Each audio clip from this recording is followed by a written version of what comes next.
The morning sun cast long shadows across the dusty settlement of Cedar Ridge, but Rebecca Matthews couldn't feel its warmth.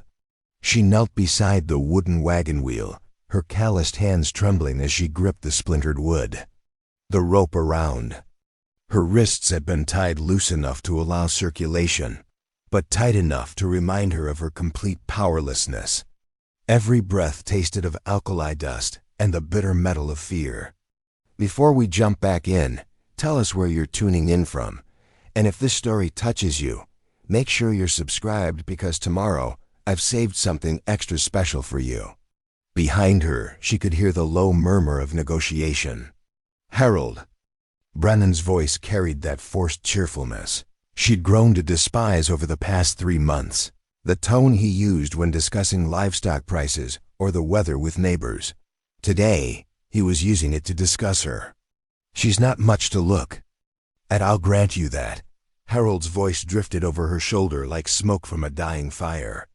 Face like a horse, my mother always said. But she's got strong hands, and she knows her way around a needle. Won't give you any trouble either, quiet as a church mouse, this one. Rebecca's stomach clenched. She focused on a line of ants making their determined way across the hard-packed earth, carrying crumbs from someone's discarded breakfast. Even the insects had purpose, direction, value. She was being bartered away like a broken tool that might still have some use left in it. Comanche warrior sitting cross-legged before her remained silent. She'd stolen glances at him from beneath her lowered eyelids, a tall man with weathered skin and eyes that seemed to hold the depth of winter storms. His long black hair was braided with feathers and small bones, and he wore buckskin leggings, decorated with intricate beadwork. Unlike Harold's nervous energy, this man possessed a stillness that seemed to anchor him to the earth itself. "Course, I wouldn't normally part with her," Harold continued, his voice growing more strained with each word. "But times being what they are, and with the drought killing off half my cattle, well, a man's got to make practical decisions.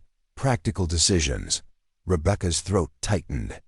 She'd believed Harold's proposal 6 months ago when he'd come, calling on her father's small homestead outside Amarillo. She'd been 23 then, well past the age when most girls in Texas found husbands. Her father had been desperate to see her settled, and Harold Brennan seemed like a godsend, a man with his own spread, established and looking for a wife. She should have known better. Should have questioned why a successful rancher would choose her over the prettier girls in town. The truth had revealed itself slowly, like water soaking through poorly chinked walls. Harold had been courting her father's land, not her. The old man owned mineral rights to a section that bordered Harold's property, rights that would become Harold's through marriage, when her father died suddenly of a heart attack just 2 weeks. Before the wedding, everything changed. The mineral rights died with him, reverting to the state since Rebecca, as an unmarried woman, couldn't inherit them. Harold's ardor cooled faster than coffee left on a winter windowsill. "She's plain as a mud fence," Harold had told his friends at the saloon, not knowing she was close enough to hear. "But I figured I could stomach her for the land. Now there's no land, just her." The humiliation had been crushing, but not as crushing as what followed. Harold had withdrawn his proposal publicly, standing in the middle of Cedar Ridge's main street to announce that he'd been deceived about the woman's true value. The words had spread through town like wildfire, painting Rebecca as a scheming spinster who'd tried to trap a good man. With no family left and no prospects, she'd been forced to work as a seamstress in Mrs. Henderson's dress shop, taking in washing and mending to pay for a tiny room above the general store. The other women in town whispered about her whenever she passed, their voices carrying just loud enough for her to hear fragments. Poor thing. Double quotes. No wonder she couldn't keep him. The votes. That face like that. She's lucky anyone looked twice. But Harold hadn't been finished with her. The drought had indeed been brutal, and his cattle operation was failing. He'd approached her 3 days ago with a proposition that had made her blood run cold.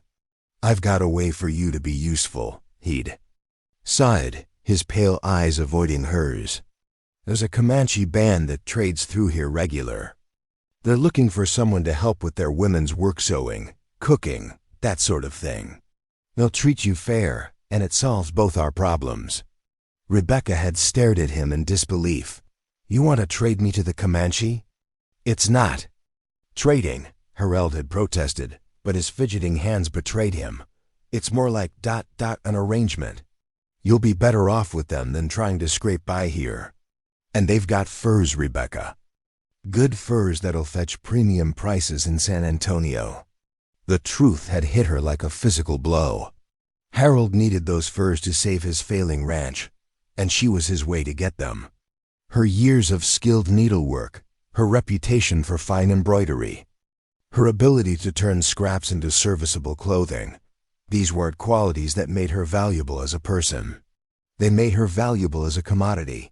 "You can't be serious," she'd whispered.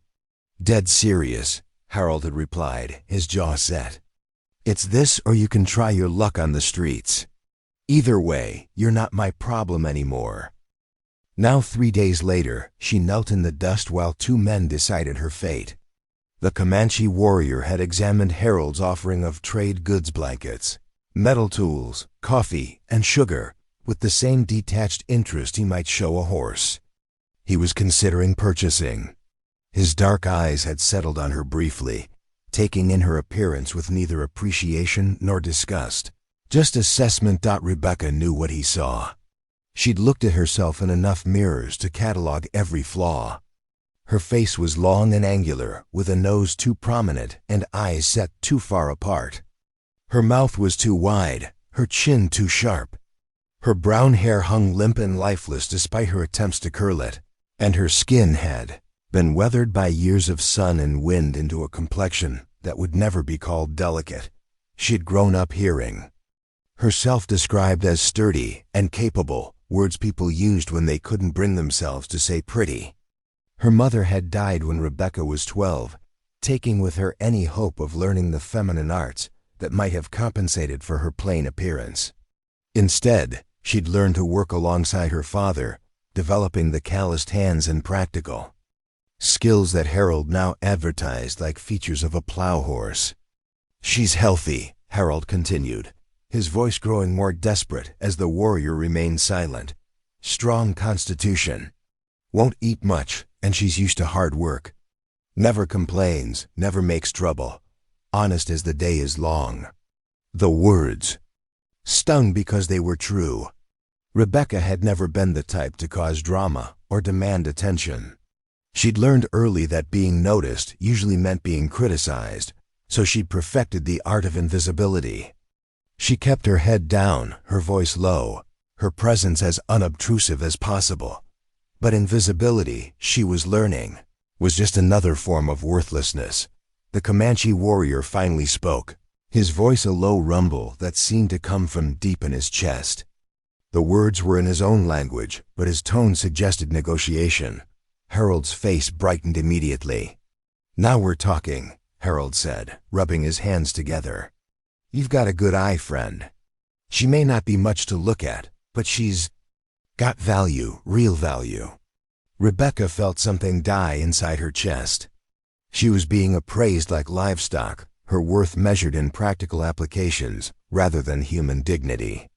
The warrior's continued silence felt like judgment, his stillness like indifference. She thought of her father, dead these past 4 months.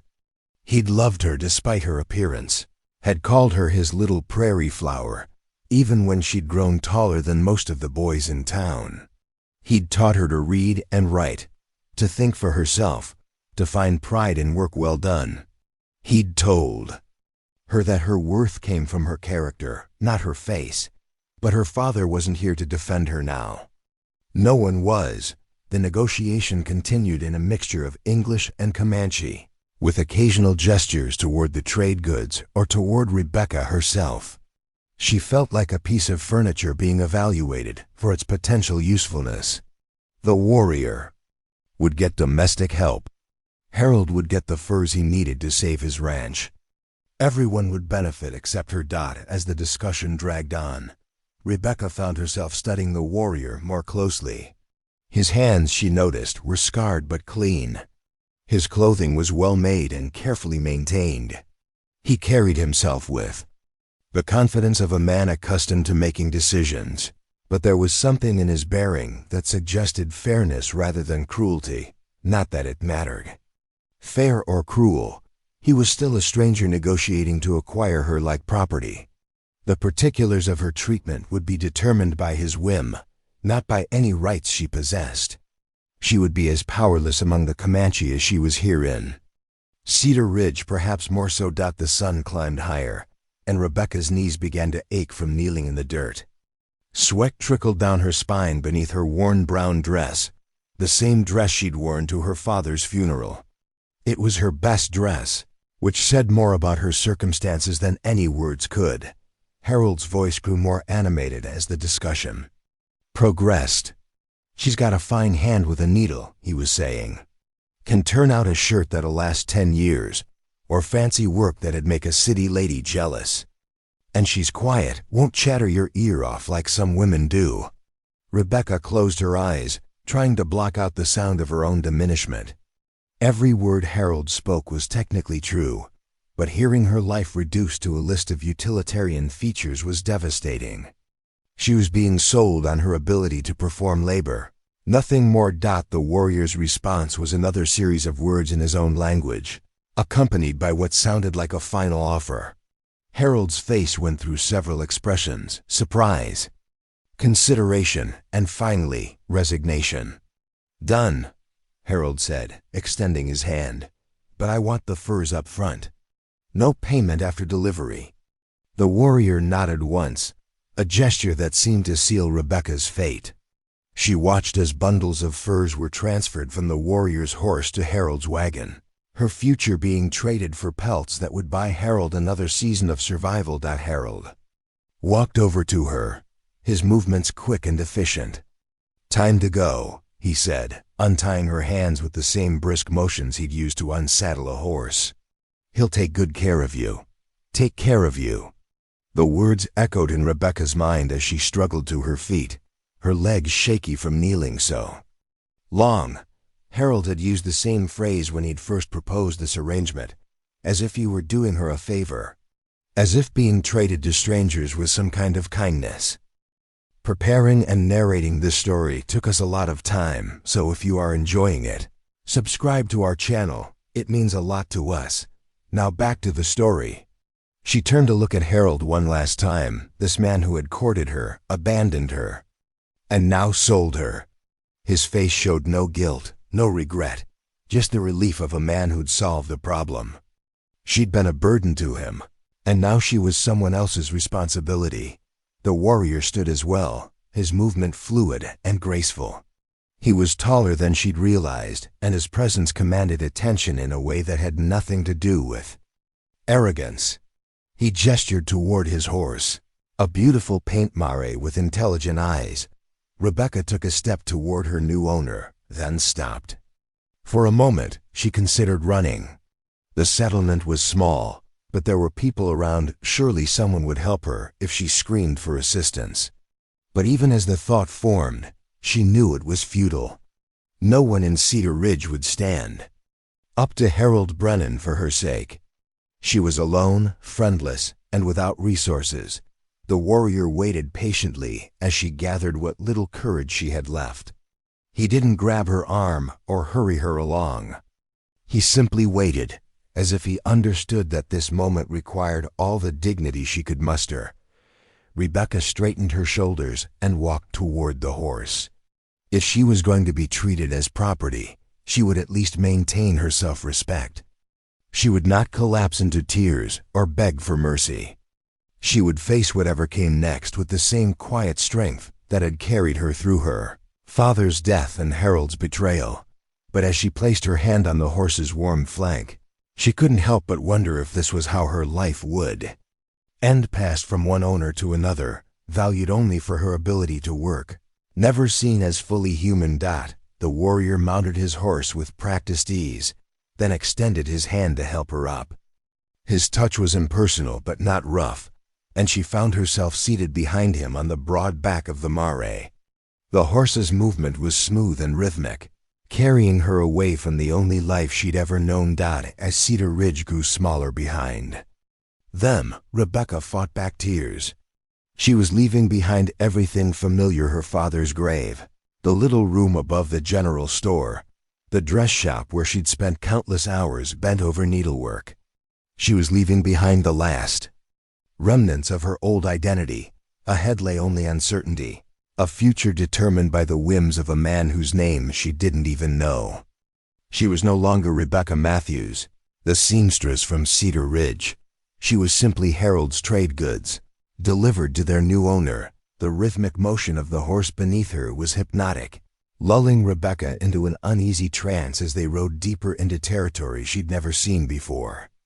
The familiar landmarks of home had vanished hours ago, replaced by endless rolling grassland that stretched to meet a sky so vast it made her feel insignificant. The warrior, her owner, she corrected herself bitterly, had not spoken a single word since they'd left Cedar Ridge. Rebecca's hands gripped the leather of his vest, holding on as the horse navigated rough terrain. She could feel the warrior's steady breathing, the solid warmth of his back against her chest. He rode with the easy confidence of someone who belonged to this land, who understood its moods and seasons. She felt like an intruder, a foreign object that didn't fit into this wild landscape. The silence between them grew heavier with each passing mile. Rebecca had always been comfortable with quiet. Her father had taught her that words were precious things, not to be wasted on empty chatter. But this silence felt different. It was loaded with unspoken questions and uncertain futures. She didn't even know the man's name, didn't know where he was taking her or what would be expected of her when they arrived. As the sun reached its zenith, the warrior finally slowed his horse and dismounted near a cluster of cottonwood trees beside a narrow creek. The sound of running water was the first familiar thing Rebecca had heard in hours, and it brought an unexpected comfort. Water was universal. It flowed the same whether you were in Texas or in Comanche territory. The warrior gestured for her to dismount, and she slid awkwardly from the horse's back, her legs stiff from the long ride. He moved with efficient purpose, watering his horse and checking the animal's hooves while Rebecca stood uncertainly beside the creek. She was desperately thirsty, but she didn't know if she was allowed to drink without permission. When the warrior noticed her standing motionless, he gestured toward the water with a slight nod. Rebecca dropped to her knees beside the creek, cupping the cool water in her hands and drinking deeply. It tasted clean and sweet, better than the alkaline water they drew from the well in Cedar Ridge. As she drank, she became aware that the warrior was watching her. Not with the calculating assessment Harold had used, but with something that seemed almost like curiosity. When their eyes met briefly, he looked away, focusing his attention on preparing what appeared to be dried meat from a pouch at his belt. He offered her a piece of the jerky without ceremony, simply extending it toward her with the same neutral expression he'd worn during the entire journey. Rebecca accepted it gratefully, realizing she hadn't eaten since early morning. The meat was tough and heavily seasoned with unfamiliar spices, but it was nourishing and helped settle her nervous stomach. They ate in continued silence, but Rebecca began to notice things about her companion that she'd missed during the stress of the morning's transaction. His movements were economical, never wasted. He checked the sky frequently, reading clouds and wind patterns with the expertise of someone whose survival depended on understanding weather. His weapons, a rifle, a knife, and a bow slung across his back, were all well maintained, but showed signs of regular use.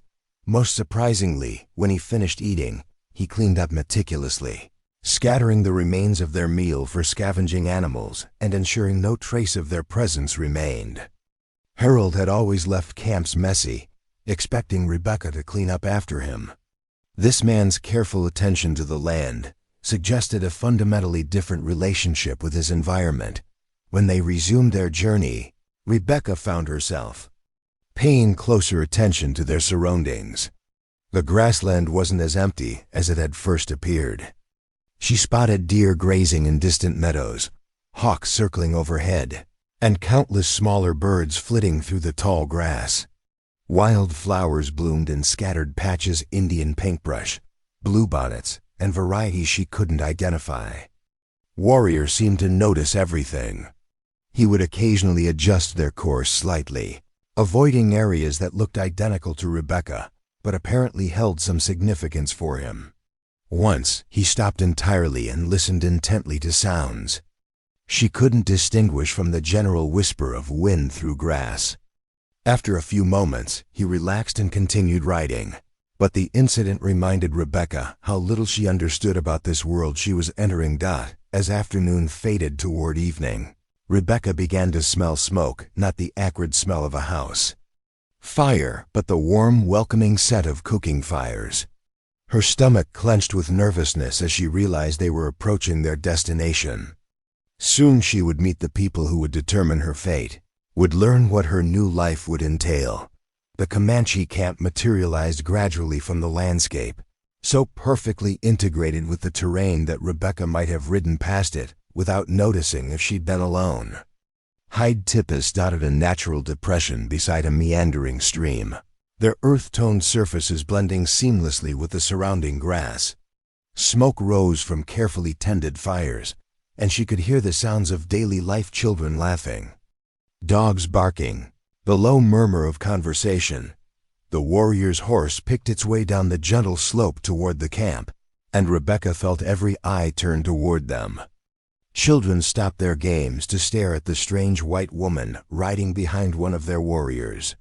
Women paused in their work scraping hides, tending fires, preparing food to watch their approach. Men emerged from tipis or looked up from, repairing weapons and tools. Rebecca had never felt so conspicuous in her life. In Cedar Ridge, she'd perfected the art of invisibility, of moving through the world without drawing attention. Here, she was impossible to ignore. Her pale skin, brown hair, and blue dress marked her as foreign as clearly as if she'd been painted bright red. The warrior brought his horse to a stop near the center of the camp, where an older man with elaborate feather work in his hair waited, with several other adults. This was clearly a person of importance, perhaps a chief or elder. Rebecca's heart hammered as she realized she was about to be presented to the leadership of this community. The warrior dismounted smoothly and turned to help Rebecca down from the horse. His hands were steady and impersonal as he guided her to the ground, but she noticed he positioned himself slightly between her and the gathering crowd. It was a subtle gesture, but it suggested some form of protection rather than simple property transfer. The older man stepped forward and began speaking to the warrior in rapid Comanche. Rebecca caught none of the words, but the tone seemed to be asking questions about her, about the trade, about intentions. The warrior's responses were measured and careful, occasionally gesturing toward Rebecca, but never in a way that felt dismissive or derogatory. As the conversation continued, Rebecca became aware of the camp's curious examination. Children pressed closer, whispering among themselves and pointing at her strange clothing. Women evaluated her with the expert eyes of people who understood the value of various skills. Men assessed her with the practical consideration of those wondering how another mouth to feed would affect their resources. But there was something different about their scrutiny than what she'd experienced in Cedar Ridge. These people were curious, rather than contemptuous. They looked at her as something unusual rather than something defective. The distinction was subtle but significant. An elderly woman approached during the discussion, her weathered face kind but sharp with intelligence. She spoke directly to Rebecca, using simple gestures and a few English words mixed with Comanche. Rebecca gathered that the woman was asking about her skills, her health, her background. The questions were practical but not unkind. Rebecca attempted to respond, using her own gestures to indicate sewing, cooking, cleaning. The woman nodded approvingly at each demonstration, occasionally translating for others who had gathered to observe. Rebecca found herself demonstrating how she would handle various tasks, feeling like she was being evaluated for employment rather than examined as purchased property. The warrior who had brought her watched these interactions closely, but he didn't intervene or direct her responses. He seemed content to let her represent herself, to allow the community to form their own opinions.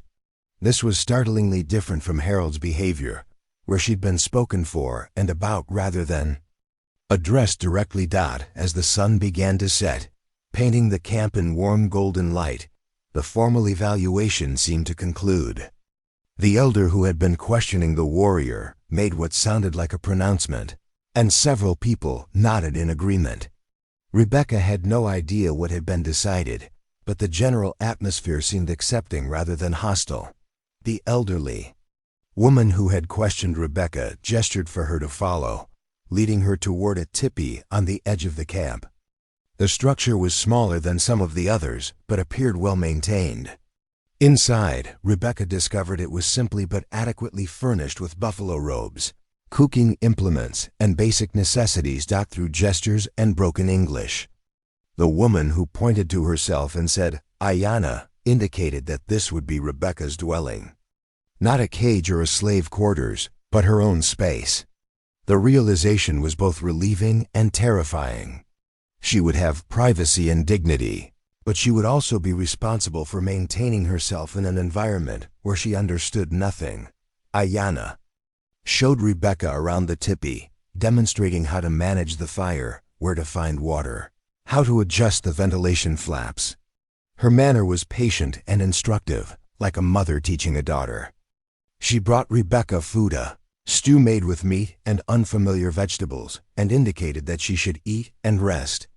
Left alone for the first time since morning, Rebecca sat on one of the buffalo robes and tried to process everything that had happened. She was no longer in Texas. She was no longer among people who spoke her language or shared her customs. She was completely dependent on the goodwill of strangers who had every reason to see her as an outsider. But she was alive. She had shelter, food, and apparently some degree of autonomy. She was being treated with more consideration than Harold had shown her in the final weeks of their engagement. The contrast was stark and confusing. Outside her tipi, she could hear the normal sounds of evening in the camp families gathering for meals, children being called to bed, adults discussing the day's events.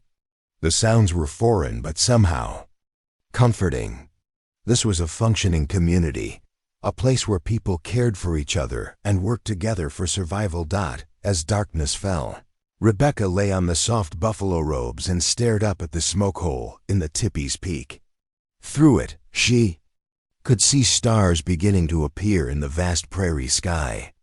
They were the same stars that had shone over her father's homestead, the same constellations that had watched over her entire life. That continuity was reassuring, a reminder that despite everything that had changed, some things remained constant. She thought about the warrior who had brought her here. She still didn't know his name, didn't understand his motivations for trading with Harold. But his behavior throughout the day had been considerate rather than controlling. He could have bound her hands during the journey, could have treated her with the contempt Harold had shown. Instead, he had maintained a distant, but not unkind neutrality. Tomorrow would bring new challenges, new attempts to understand and be understood. She would have to learn how to live in this place, how to contribute meaningfully to a community whose values and customs she didn't yet grasp. She would have to prove her worth not through feminine charms she'd never possessed, but through the practical skills she'd developed over years of necessity. For the first time since her father's death, Rebecca felt something that might have been hope. It was fragile and uncertain, mixed with fear and homesickness. But it was there a small flame of possibility that her life might become something more than mere survival. The sounds of the camp gradually quieted as people settled in for the night. Rebecca pulled a buffalo robe over herself and closed her eyes trying to rest despite the strangeness of her surroundings.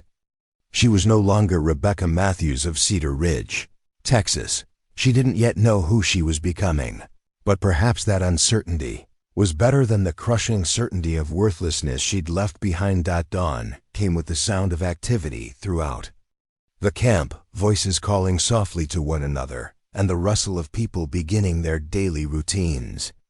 Rebecca woke disoriented, the buffalo robes beneath her unfamiliar and the scents in the air completely foreign. For a moment, she forgot where she was, reaching instinctively for the thin blanket she'd used in her room above the general store. Reality crashed back as her hand met the thick, warm fur instead. She was no longer in Cedar Ridge. She was no longer Rebecca Matthews, the lonely seamstress. She was something new, undefined, and utterly dependent on people she didn't understand. Through the hide walls of her tipi, she could hear the camp coming alive. Women's voices discussing the day ahead, children chattering as they emerged from sleep, men preparing for hunting or other work. The sounds were similar to those she'd known in town, but the language was completely incomprehensible, making her feel isolated even in the midst of community. Ayanna appeared at her tipi entrance, while Rebecca was still trying to arrange her hair into something presentable. The older woman's timing suggested she'd been waiting for Rebecca to wake, watching for signs of movement. Her face was kind but businesslike as she gestured for Rebecca to follow her. The morning air was crisp and clean, carrying the scent of prairie grass and cooking fires. Rebecca's breath formed small clouds as she walked behind Ayanna through the camp, trying to take in everything while remaining as unobtrusive as possible. She'd learned long ago that careful observation was often more valuable than asking questions. Camp was larger than she'd realized in yesterday's fading light. At least 30 tipis were arranged in a rough circle, with cooking fires and work areas scattered between them. Children ran freely among the dwellings, pursued by dogs that seemed more like family members than mere animals. Women sat in small groups, their hands busy with various tasks while they talked and laughed together. Ayanna led her to a central fire where several women were gathered, their ages ranging from barely more than girls to grandmothers with silver-streaked hair. As Rebecca approached, the conversation quieted, and she felt the weight of their collective examination. But there was curiosity in their eyes rather than hostility, interest rather than contempt. One of the younger women, perhaps Rebecca's own age, gestured toward a pile of plants and roots that had been gathered for processing. Through a combination of demonstration and simple words, she showed Rebecca how to sort and prepare them for cooking. The work was similar to kitchen tasks Rebecca had performed all her life, but the plants themselves were completely unfamiliar. Rebecca watched carefully, memorizing each step of the process. She noticed how the women tested the roots for ripeness, which parts of each plant were discarded, how they were cleaned and prepared. The techniques were efficient and practiced, developed over generations of survival on the plains. As she worked, Rebecca became aware that she was being evaluated. Not harshly but constantly. The women noted how quickly she learned, how carefully she followed instructions, whether she was willing to work without constant supervision. It reminded her of her early days in Mrs. Henderson's dress shop when every stitch had been scrutinized for quality and speed. But there was a fundamental difference here. In Cedar Ridge, she'd been judged against impossible standards of femininity and beauty, found wanting and relegated to the margins. Here, the women seemed to be assessing her practical value, her potential contribution to their collective survival. Her appearance was irrelevant. Her capabilities were everything. The warrior who had brought her to the camp appeared periodically throughout the morning, checking on various activities around the camp. Rebecca noticed that people addressed him with respect, but without excessive deference. He seemed to hold a position of authority, but not absolute power. When his eyes met hers briefly across the work area, his expression remained neutral, but there was something that might have been approval in his gaze. Rebecca learned. his name by listening to conversations around her. Dakota. The other men called him this, when discussing hunting plans or tribal business. The name was unfamiliar to her ears, but she practiced it silently, wanting to at least know what to call the man who had fundamentally altered her life. As the day progressed, Iana introduced Rebecca to other aspects of camp life. She was shown where water was collected, how hides were processed, where medicinal plants were gathered. Each lesson was practical and essential, teaching skills that would allow her to contribute meaningfully to the community's survival. The complexity of their daily life amazed Rebecca. Every activity served multiple purposes. Every resource was used efficiently. Nothing was wasted, nothing was taken for granted. It was a level of resourcefulness that made her previous life seem almost wasteful by comparison. During the afternoon, Rebecca observed the children at play and was struck by how differently they behaved compared to the children in Cedar Ridge. These children moved with confidence and purpose, even in their games. They helped with age-appropriate tasks without being forced, learned essential skills through play, and showed a deep connection to their environment. One little girl, perhaps 6 years old, approached Rebecca with the fearless curiosity of childhood. She chattered in Comanche while examining Rebecca's dress, fascinated by the buttons and the style of sewing. Rebecca smiled and showed her how the buttons worked, demonstrating the fastening mechanism that was apparently unfamiliar. The child's mother watched this interaction with interest, noting Rebecca's patience and gentleness. Later, Rebecca saw the woman speaking quietly with Iana, their conversation including occasional glances in her direction. She couldn't understand the words, but the tone suggested they were discussing her integration into the community. As evening approached, Rebecca was invited to help prepare the communal meal. Working alongside the other women, she learned to cook unfamiliar foods using methods she'd never seen. Buffalo meat was prepared in ways that maximized its nutritional value and flavor. Wild vegetables were combined in combinations that created satisfying and nourishing meals. The women worked with an easy camaraderie that Rebecca envied.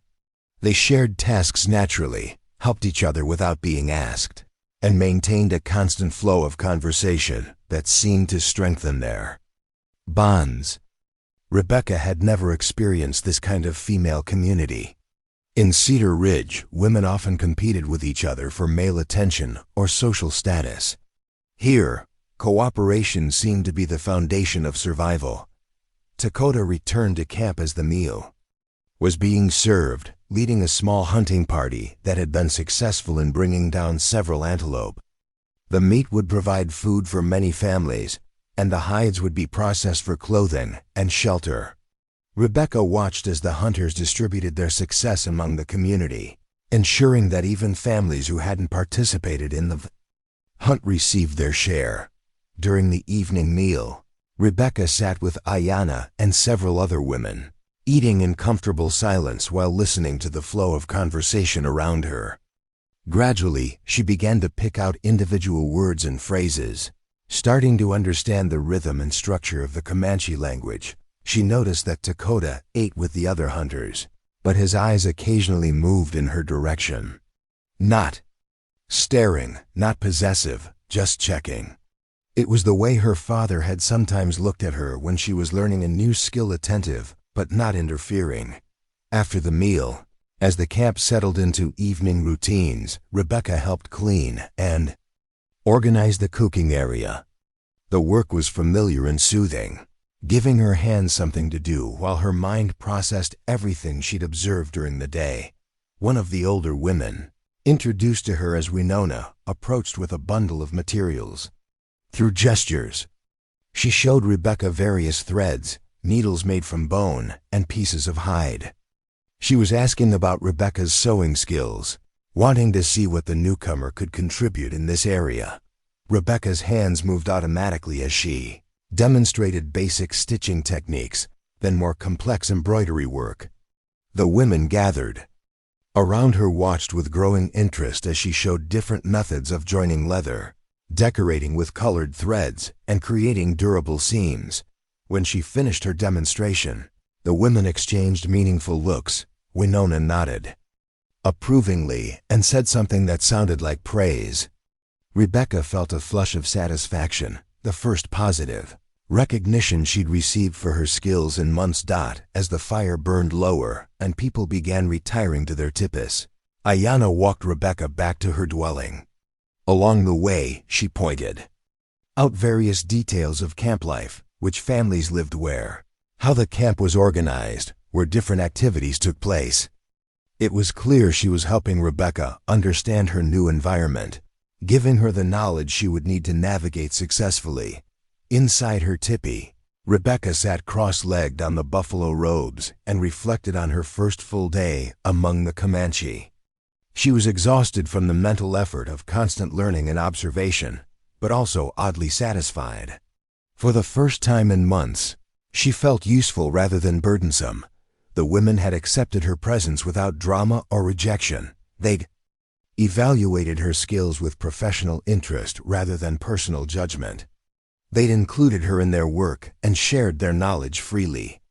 It was more consideration than she'd received from the supposedly civilized people of Cedar Ridge. Outside, she could hear the quiet sounds of families settling in for the night. Mothers singing lullabies to children, couples speaking in low voices, the occasional laugh or gentle conversation. These were the sounds of a functioning community, people who cared for each other and worked together for mutual survival. Rebecca thought about Dakota, trying to understand his role in bringing her here. He hadn't purchased her for personal pleasure or domestic servitude. He seemed to have acquired her skills for the benefit of the entire community. The transaction with Harold had been about her capabilities, not her body or her potential as a wife. The realization was both liberating and bewildering. She'd spent her entire adult life believing that her only value lay in her potential as a wife and mother, goals that her appearance had made seemingly impossible. Here, those considerations seemed irrelevant. What mattered was her ability to contribute, to learn, to become part of something larger than herself. As sleep began to claim her, Rebecca found herself thinking about the contrast between her two worlds. In Cedar Ridge, she'd been isolated, judged, and ultimately discarded. Here, after just one day, she felt more accepted than she had in years of living among people who supposedly shared her culture and values. The buffalo robes were warm and comfortable, more luxurious than the thin mattress she'd used above the general store. The sounds of the camp were soothing rather than threatening. For the first time since her father's death, Rebecca fell asleep, without the weight of dread pressing down on her chest. Tomorrow will bring new challenges and new learning opportunities. She would continue to observe, to contribute where she could, and to slowly build her place in this community. She was no longer the unwanted woman who had been traded away. She was becoming something new, something valuable in ways she was only beginning to understand.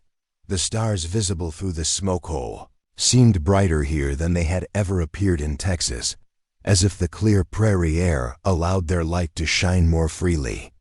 Rebecca watched them until her eyes grew heavy, feeling for the first time in months that she might have a future worth anticipating.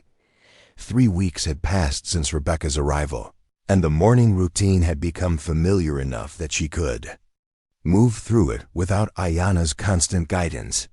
She woke before dawn, as the camp's rhythm demanded, and stepped outside her tipi to find frost covering the prairie grass like scattered diamonds. Winter was approaching, and the urgency of preparation permeated every activity in the camp. Rebecca had learned to read the subtle signs of seasonal change that the Comanche watched so carefully. The angle of sunlight, the behavior of migrating birds, the thickness of animal coats, all spoke of the harsh months ahead. Every task now carried the weight of survival, and she found herself working with an intensity she'd never experienced in her previous life. Her hands had grown skilled at scraping buffalo hides, a task that required both strength and precision. The first hide Winona had given her to practice on had been ruined by her inexperience, scraped too thin in some places, too thick in others. But Winona hadn't scolded her.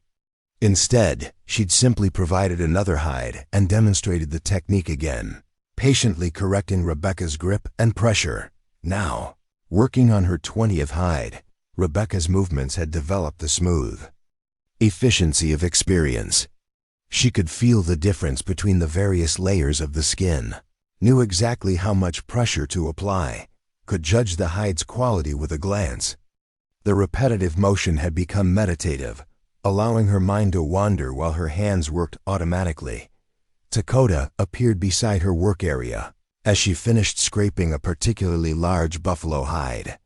He examined her work without speaking, running his fingers along the edges to test the evenness of her technique.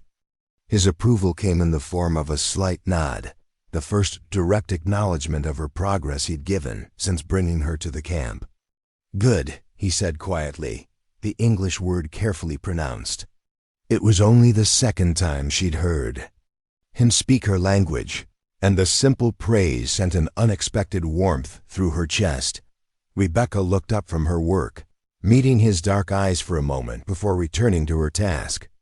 She'd grown accustomed to his presence around the camp, had learned to recognize his particular way of moving, the set of his shoulders when he was concerned about something, the subtle changes in his expression that others might miss. He was respected but not feared, she'd observed. People sought his counsel on important matters, but he didn't dominate conversations or impose his will arbitrarily. He led through competence and wisdom rather than force, a style of leadership that was entirely different from what she'd witnessed. In Cedar Ridge, that afternoon, Ayanna brought Rebecca a new challenge, a deerskin that needed to be turned into winter clothing for one of the children. The hide was soft and pliable, perfect for the delicate work required, but the pattern was complex and unfamiliar. Rebecca studied the existing garments Ayanna showed her, trying to understand how the pieces would fit together. The work required a different kind of precision than hide scraping. Every cut had to be perfect. There was no margin for error with material this precious. Rebecca traced the pattern carefully, measuring twice before making each cut. Her sewing skills, honed through years of mending and alteration, served her well as she joined the pieces with tiny, nearly invisible stitches. Several women gathered to watch her work, offering suggestions and encouragement. Their presence was companionable rather than supervisory, and Rebecca found herself enjoying the collaborative atmosphere. In Cedar Ridge, she'd always worked alone, isolated in her room above the store. Here, even solitary tasks became opportunities for social connection. As she worked, one of the younger women, Kaya, began teaching her new words in Comanche. The vocabulary lesson was practical, focused on terms related to sewing and crafting. Rebecca repeated each word carefully, trying to master the unfamiliar sounds and tones. Her pronunciation was clumsy at first, but Kaya corrected her gently, laughing without malice when Rebecca's attempts produced unintended meanings. "Pia mia," Rebecca said, practicing the word for needle. "Pia mia," Kaya corrected, emphasizing the tonal difference that changed the meaning entirely. Rebecca tried again, getting closer to the correct pronunciation. Kaya nodded encouragingly, then taught her the words for thread, hide, and cutting knife. Each new word felt like a small victory, a step toward truly belonging in this community. The child's winter garment took 3 days to complete. When Rebecca finally held up the finished product, a warm, well-fitted tunic decorated with simple but elegant beadwork, the women examining it murmured their approval. The quality was clearly superior to what they'd expected from a newcomer. Dakota's younger sister Nera was the intended recipient of the garment. She was perhaps 8 years old, with intelligent dark eyes and a shy smile that reminded Rebecca of her father's gentleness. When Nera tried on the tunic, it fit perfectly, and her delight was infectious. She spun around to show everyone how the decorated fringe moved when she danced, her joy transforming the practical garment into something magical. Rebecca felt a deep satisfaction watching the child's happiness. This was different from the commercial sewing she'd done in Cedar Ridge, where garments were produced for faceless customers. Here, she could see the immediate impact of her work, could witness how her skills directly improved someone's life. As autumn progressed into early winter, Rebecca's role in the camp evolved beyond basic labor. She was assigned to work with different families, learning various specialties from each woman. From Ayana, she learned food preservation, how to dry meat properly, which roots could be stored through winter, how to process pemmican for long-term nutrition. Winona taught her about medicinal plants, showing her how to prepare poultices for wounds, teas for fever, and salves for winter-damaged skin. The knowledge was practical and potentially life-saving, passed down through generations of women who understood that survival often depended on such skills. From Kaya, she learned decorative techniques, beadwork, quillwork, and the intricate patterns that held cultural significance. Each design told a story or carried spiritual meaning, and Rebecca approached these lessons with reverence, understanding that she was being trusted with something sacred. Most surprisingly, she was invited to participate in the Women's Council meetings. These gatherings addressed camp logistics, food distribution, work assignments, preparation for winter travel. Rebecca's input was initially minimal, but she was encouraged to express opinions about tasks she understood. When discussion turned to clothing needs for the coming season, Rebecca was able to contribute meaningfully. She assessed the community's requirements, calculated how much material would be needed, and suggested efficient ways to organize the work. Her practical experience and organizational skills proved valuable, and she found herself taking on informal responsibility for coordinating the women's sewing projects. The transformation in her daily life was remarkable. In Cedar Ridge, she'd struggled to fill each day with enough work to justify her existence. Here, there were never enough hours to accomplish everything that needed doing. She fell into bed each night, physically exhausted but mentally satisfied, knowing that her contributions had tangible value. Her relationship with Dakota remained formal but respectful. He checked on her progress regularly, ensured she had necessary materials for her work, and protected her from the occasional hostile comment from camp members who still viewed her with suspicion. But their interactions were brief and professional, lacking the personal warmth she observed in his relationships with family members and longtime friends. Rebecca told herself this distance was natural and appropriate. She was, after all, a newcomer who had been acquired through trade rather than chosen through courtship. Her value lay in her skills, not in any personal qualities that might inspire affection. She was useful, and that was enough, more than she'd ever been in her previous life. One particularly cold morning, Rebecca was working on winter moccasins when a commotion arose near the camp's entrance. A small group of traders had arrived, white men seeking to exchange manufactured goods for buffalo hides and other products. Rebecca recognized their type immediately, men like Harold, viewing the Comanche as exotic customers rather than fellow human beings. The lead trader was a large, bearded man who spoke loudly and gestured broadly, clearly believing that volume would overcome language barriers. His associates showed open disdain for the savage lifestyle they observed, making crude jokes about Indian customs while negotiating for goods that would make them wealthy in distant cities. Rebecca found their presence deeply unsettling. These men represented the world she'd left behind, the culture that had judged her worthless and discarded her. Watching them interact with the Comanche people, who had shown her more acceptance in weeks than she'd received in years, highlighted the contrast between two completely different value systems. Dakota conducted the negotiations with his characteristic calm efficiency, but Rebecca noticed the tension in his shoulders, the careful way he positioned himself between the traders and the women of the camp. He trusted these men no more than they respected him, but necessity demanded the interaction. When one of the traders made a disparaging comment about squaws within Rebecca's hearing, she felt a surge of protective anger that surprised her. These women had taught her invaluable skills, had welcomed her into their community, had treated her with dignity and respect. They deserved better than the casual racism of ignorant men. The traders left after concluding their business, but their visit left Rebecca feeling unsettled. She'd been reminded of the world beyond the camp, the society that had rejected her but might still claim her if circumstances changed. The thought was disturbing rather than appealing. That evening, as she worked on mending clothing by firelight, Dakota approached her tipi. This was unusual. Their conversations typically occurred during daylight hours in public areas. His expression was serious as he gestured for permission to sit beside her fire. "White men," he said in English, his voice carrying a weight of complex meaning. Rebecca nodded, understanding that he was referring to the trader's visit. "I know their type," she said quietly. Dakota studied her face in the flickering light. "You are not like them," he said finally. The simple statement carried profound implications. He was acknowledging that she'd become something different from what she'd been when Harold traded her away.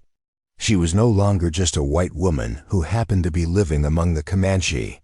She was becoming part of their community, separate from the culture that had produced her. "I don't want to be like them," Rebecca replied honestly. Dakota nodded once, seeming satisfied with her response. He stood to leave, then paused. "Your work is valued," he said formally. "The people see your contributions."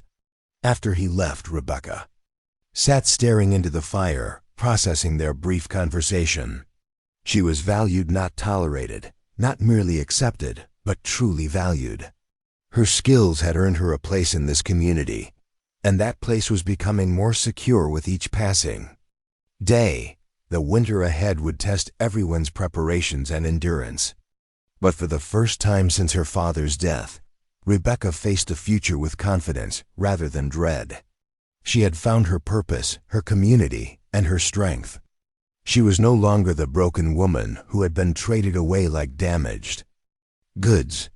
She was becoming someone new, someone valuable, someone who belonged.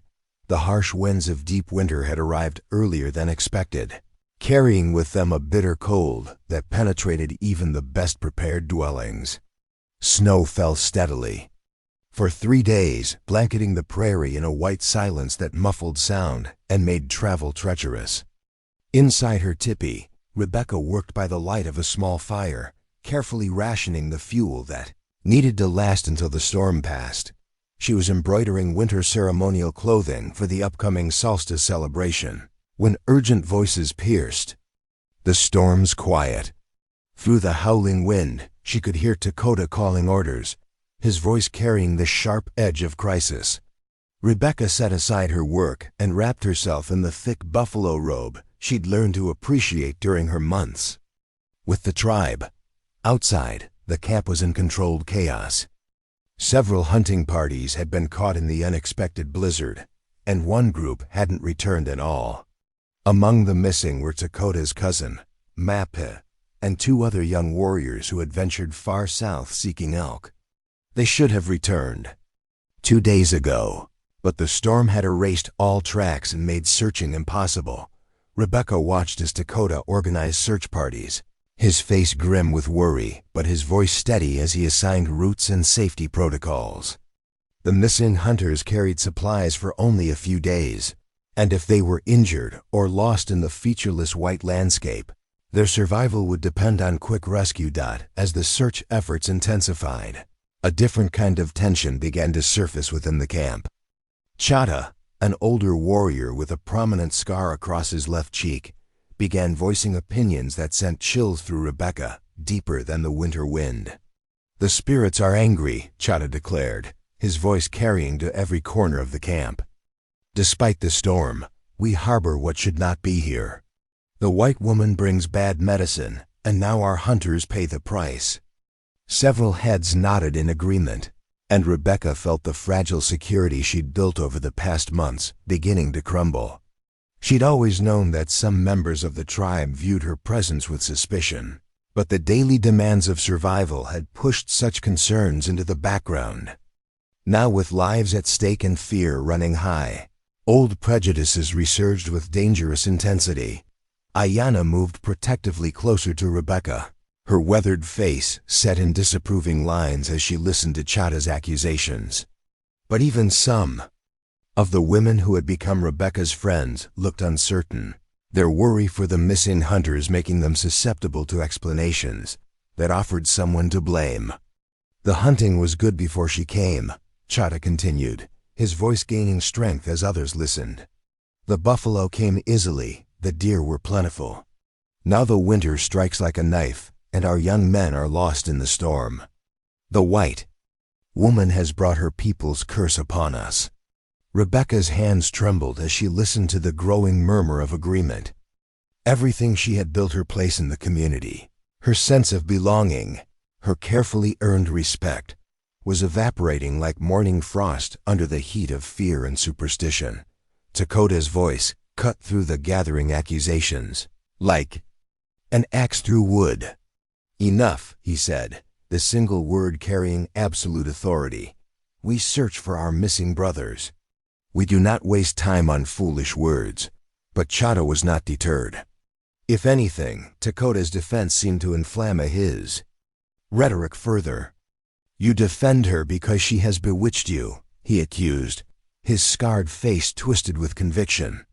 "The great warrior Tekoda, reduced to protecting a white woman while our own people suffer. The spirits weep to see such weakness." The camp fell silent except for the wind's howling.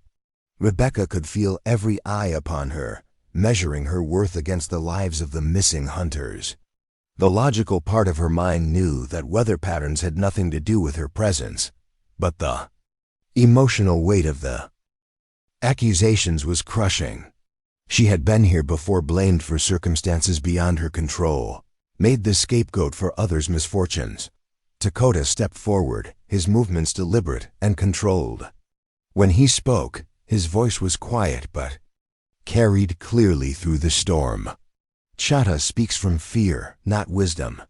The woman has worked beside us, contributed to our survival, earned her place through action. She is not responsible for the storm any more than the hawk is responsible for the rabbit's death." "The hawk serves the natural order," Chada shot back. "The white woman serves only her own kind's interests. She will betray us when her people come, will lead them to our hunting grounds, our sacred places.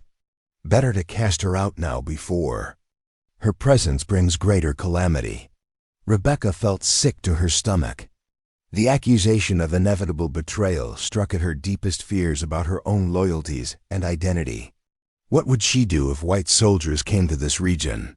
Could she truly claim loyalty to people who had taken her in only after she'd been discarded by her own kind?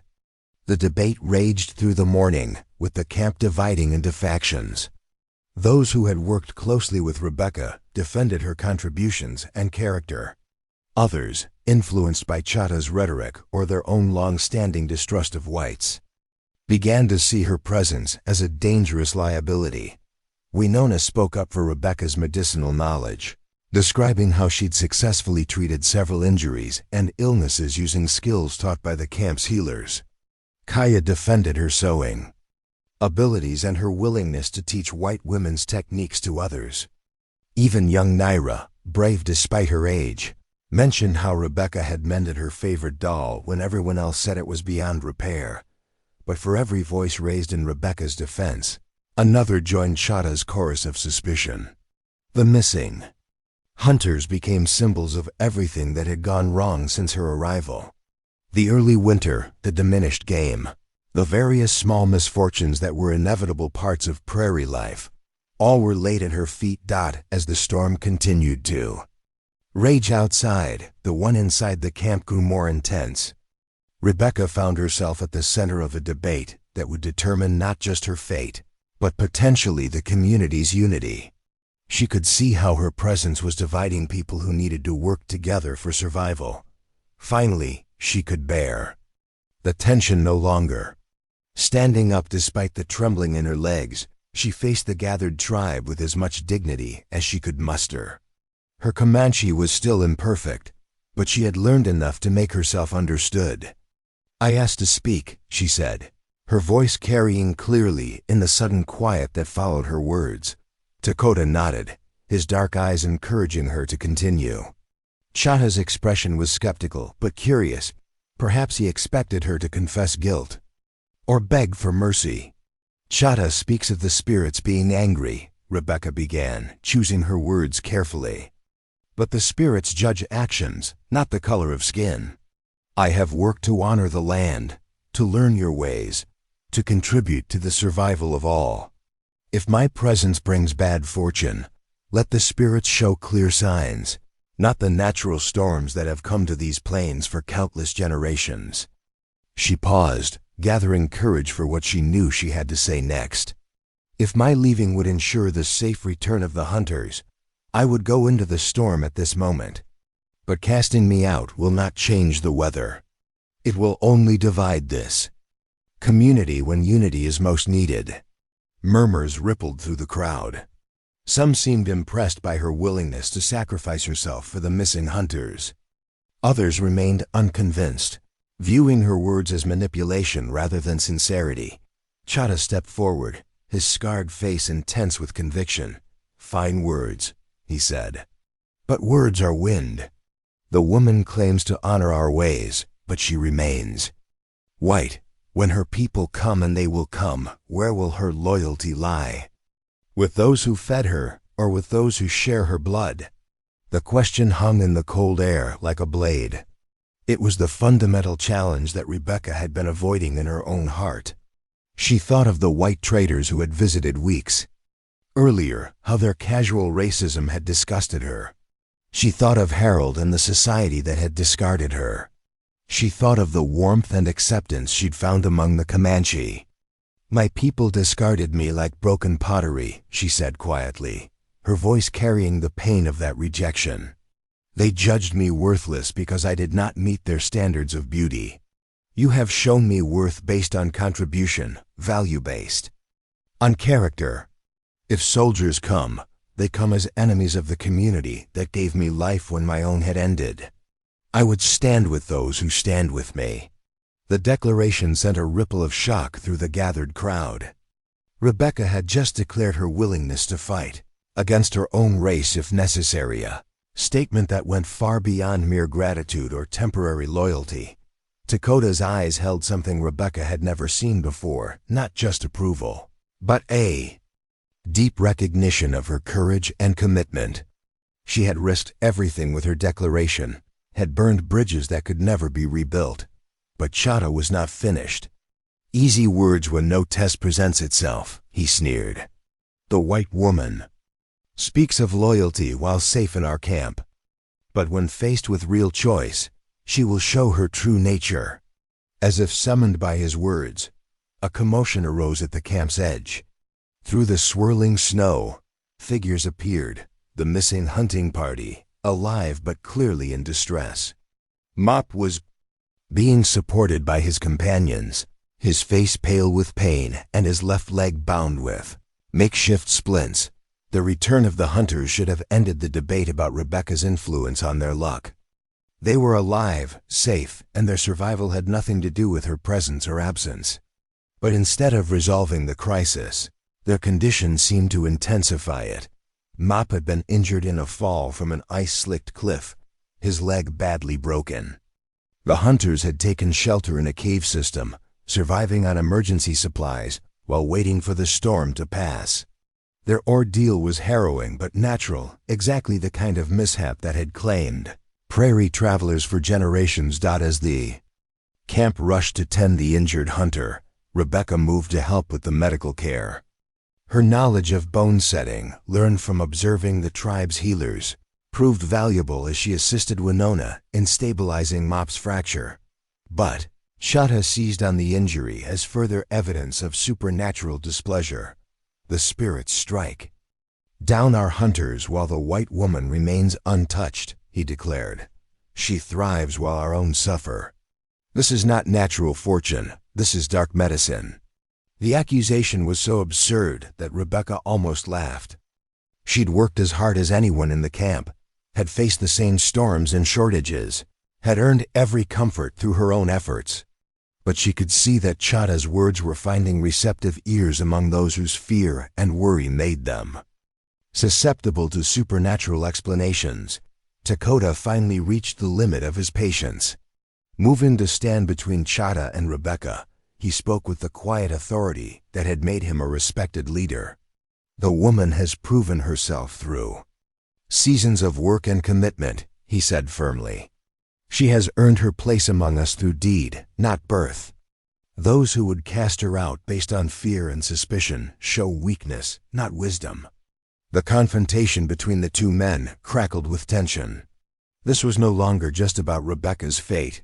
It had become a challenge to Dakota's leadership and judgment. The outcome would determine not just her future, but the kind of community the tribe would become. As the wind howled around them and the injured hunter moaned with pain, Rebecca realized that everything she had built over months of careful work hung in the balance. The test of her belonging had arrived not gradually, but like the sudden storm, fierce, demanding, and potentially devastating. The confrontation between Dakota and Chada had reached a dangerous impasse, with the entire camp watching to see whose authority would prevail. Rebecca stood frozen between them, acutely aware that her fate, and possibly the tribe's unity, hung on the outcome of this moment. The injured Mop's groans of pain provided a grim soundtrack to the brewing crisis. Then Ayana's voice cut through the tension like a blade through leather. "Enough foolishness," the elderly woman declared, her tone carrying the absolute authority that came with age and wisdom. While men argue about spirits and blame, the injured suffer. "Rebecca, come. We have work to do." The simple command broke the spell of the confrontation. Ayana was the camp's most senior healer, a woman whose medical knowledge had saved countless lives over the decades. When she spoke about treatment priorities, even the most heated political debates took secondary importance. Rebecca moved immediately to assist, grateful for the chance to escape the hostile stares and contribute something concrete to the crisis. Together, she and Ayana worked over Mop's broken leg, cleaning the wound and preparing proper splints to replace the makeshift bindings the hunters had used. As they worked, Rebecca demonstrated skills she'd learned not just from the Comanche healers but from her own difficult life. She'd set broken bones before her father's arm after a horse had thrown him, her own fingers after various accidents. The combination of inherited knowledge and learned techniques made her movements confident and sure. "Hold steady," she murmured. To Mop and Comanche, her pronunciation now fluid enough to comfort rather than distract. Her hands moved with practiced gentleness as she aligned the bone fragments, feeling for the proper position through touch alone. Mop's eyes, clouded with pain, focused on her face with surprise. Despite the agony of his injury, he seemed amazed to hear his own language spoken by the white woman who had become such a source of controversy. She sounds like us," he whispered to Ayana, his voice weak but audible to those nearby. Ayana nodded approvingly. "She has learned our ways, our words, our hearts. Only fools cannot see what is before their eyes." As Rebecca worked to stabilize the fracture, other camp members began to notice details they'd previously overlooked. Her movements had the economical efficiency they valued in their own people. She wasted no motion, used only necessary materials, worked with the focused intensity that their harsh environment demanded. When Moppy cried out during a particularly painful adjustment, Rebecca began singing softly a Comanche healing song she'd learned from Winona. Her voice was untrained but sincere, and the familiar melody seemed to calm the injured warrior more effectively than any medicine. The watching crowd exchanged glances. This was not the behavior of an outsider pretending at belonging. This was someone who had absorbed their culture so deeply that it emerged naturally in moments of stress. Chada, however, remained unmoved by the display. Tricks, he muttered, loudly enough for others to hear. Any clever animal can mimic the sounds of its betters. The snake learns to rattle like the bird, but it remains a snake. His words stung, but Rebecca forced herself to concentrate on her patient. Mop's leg was badly damaged, requiring careful attention to prevent permanent disability. She couldn't afford to be distracted by Chada's attacks, no matter how deeply they wounded her. As she and Ayana finished their immediate treatment, Rebecca became aware of a new tension in the camp. The storm was intensifying rather than abating, and their food supplies were running lower than expected. The early onset of severe weather had caught everyone unprepared, and the lost hunting days meant game meat was becoming scarce. Kaya approached with worried news. "The dried meat stores are nearly empty," she reported quietly to Ayana. "If the storm continues much longer, we'll face real hunger." Rebecca's mind raced through the possibilities. She'd learned enough about winter survival to understand the gravity of the situation. Without adequate food, the camp's survival would be threatened, especially with an injured member, requiring extra care and warmth. Then she remembered something from her old life, a skill she'd developed during particularly lean times at the general store. Her father had taught her to identify edible plants that most people overlooked, emergency foods that could sustain life when conventional supplies failed. "The cottonwood bark," she said suddenly, looking up from Mop's splinted leg. "The inner bark of young cottonwood trees. It can be eaten, dried and ground into flour, mixed with whatever meat we have. It's not pleasant, but it will keep us alive." The suggestion was met with skeptical silence. Emergency foods were known to the Comanche, but cottonwood bark was considered a last resort, something to eat only when facing actual starvation. "White woman's desperate food," Chada scoffed. "She would have us eat like beavers because her presence has driven away the buffalo." But Ayana was listening with the practical attention of someone who understood survival priorities. "How do you know this?" she asked Rebecca directly. "My father taught me," Rebecca replied honestly. "During the worst droughts in Texas, when the crops failed and the cattle died, we survived on plants that others wouldn't consider food. Cottonwood bark, acorn meal, prairie turnips, anything that could provide nutrition when nothing else was available." Winona, who had been quietly listening, nodded slowly. "The old women speak of such foods from the hungry times. But the knowledge has been forgotten by many." Rebecca felt a surge of possibility. Here was something she could contribute that went beyond her sewing skills or willingness to work hard. This was survival knowledge that could make the difference between life and death for the entire community. "I can show you how to prepare it properly," she offered. "How to remove the bitter parts, how to dry and grind it so it mixes well with other foods. It won't taste good, but it will keep us strong until the hunting improves." The offer created a moment of profound silence. Rebecca was proposing to share knowledge that could save their lives, knowledge that came from her despised white heritage but could serve their immediate needs. Dakota stepped forward, his expression thoughtful. "Show us," he said simply. Despite the storm, Rebecca led a small group to a stand of young cottonwood trees near the camp. Working in the bitter cold, she demonstrated how to select the right trees, how to strip away the outer bark to reach the nutritious inner layer, how to prepare it for consumption. Her hands moved with the confidence of experience as she worked, and the watching Comanche began to understand that this wasn't theoretical knowledge. Rebecca had actually survived on such foods, had learned these techniques through necessity rather than curiosity. As they processed the bark according to her instructions, Rebecca found herself teaching in ways that transcended language barriers.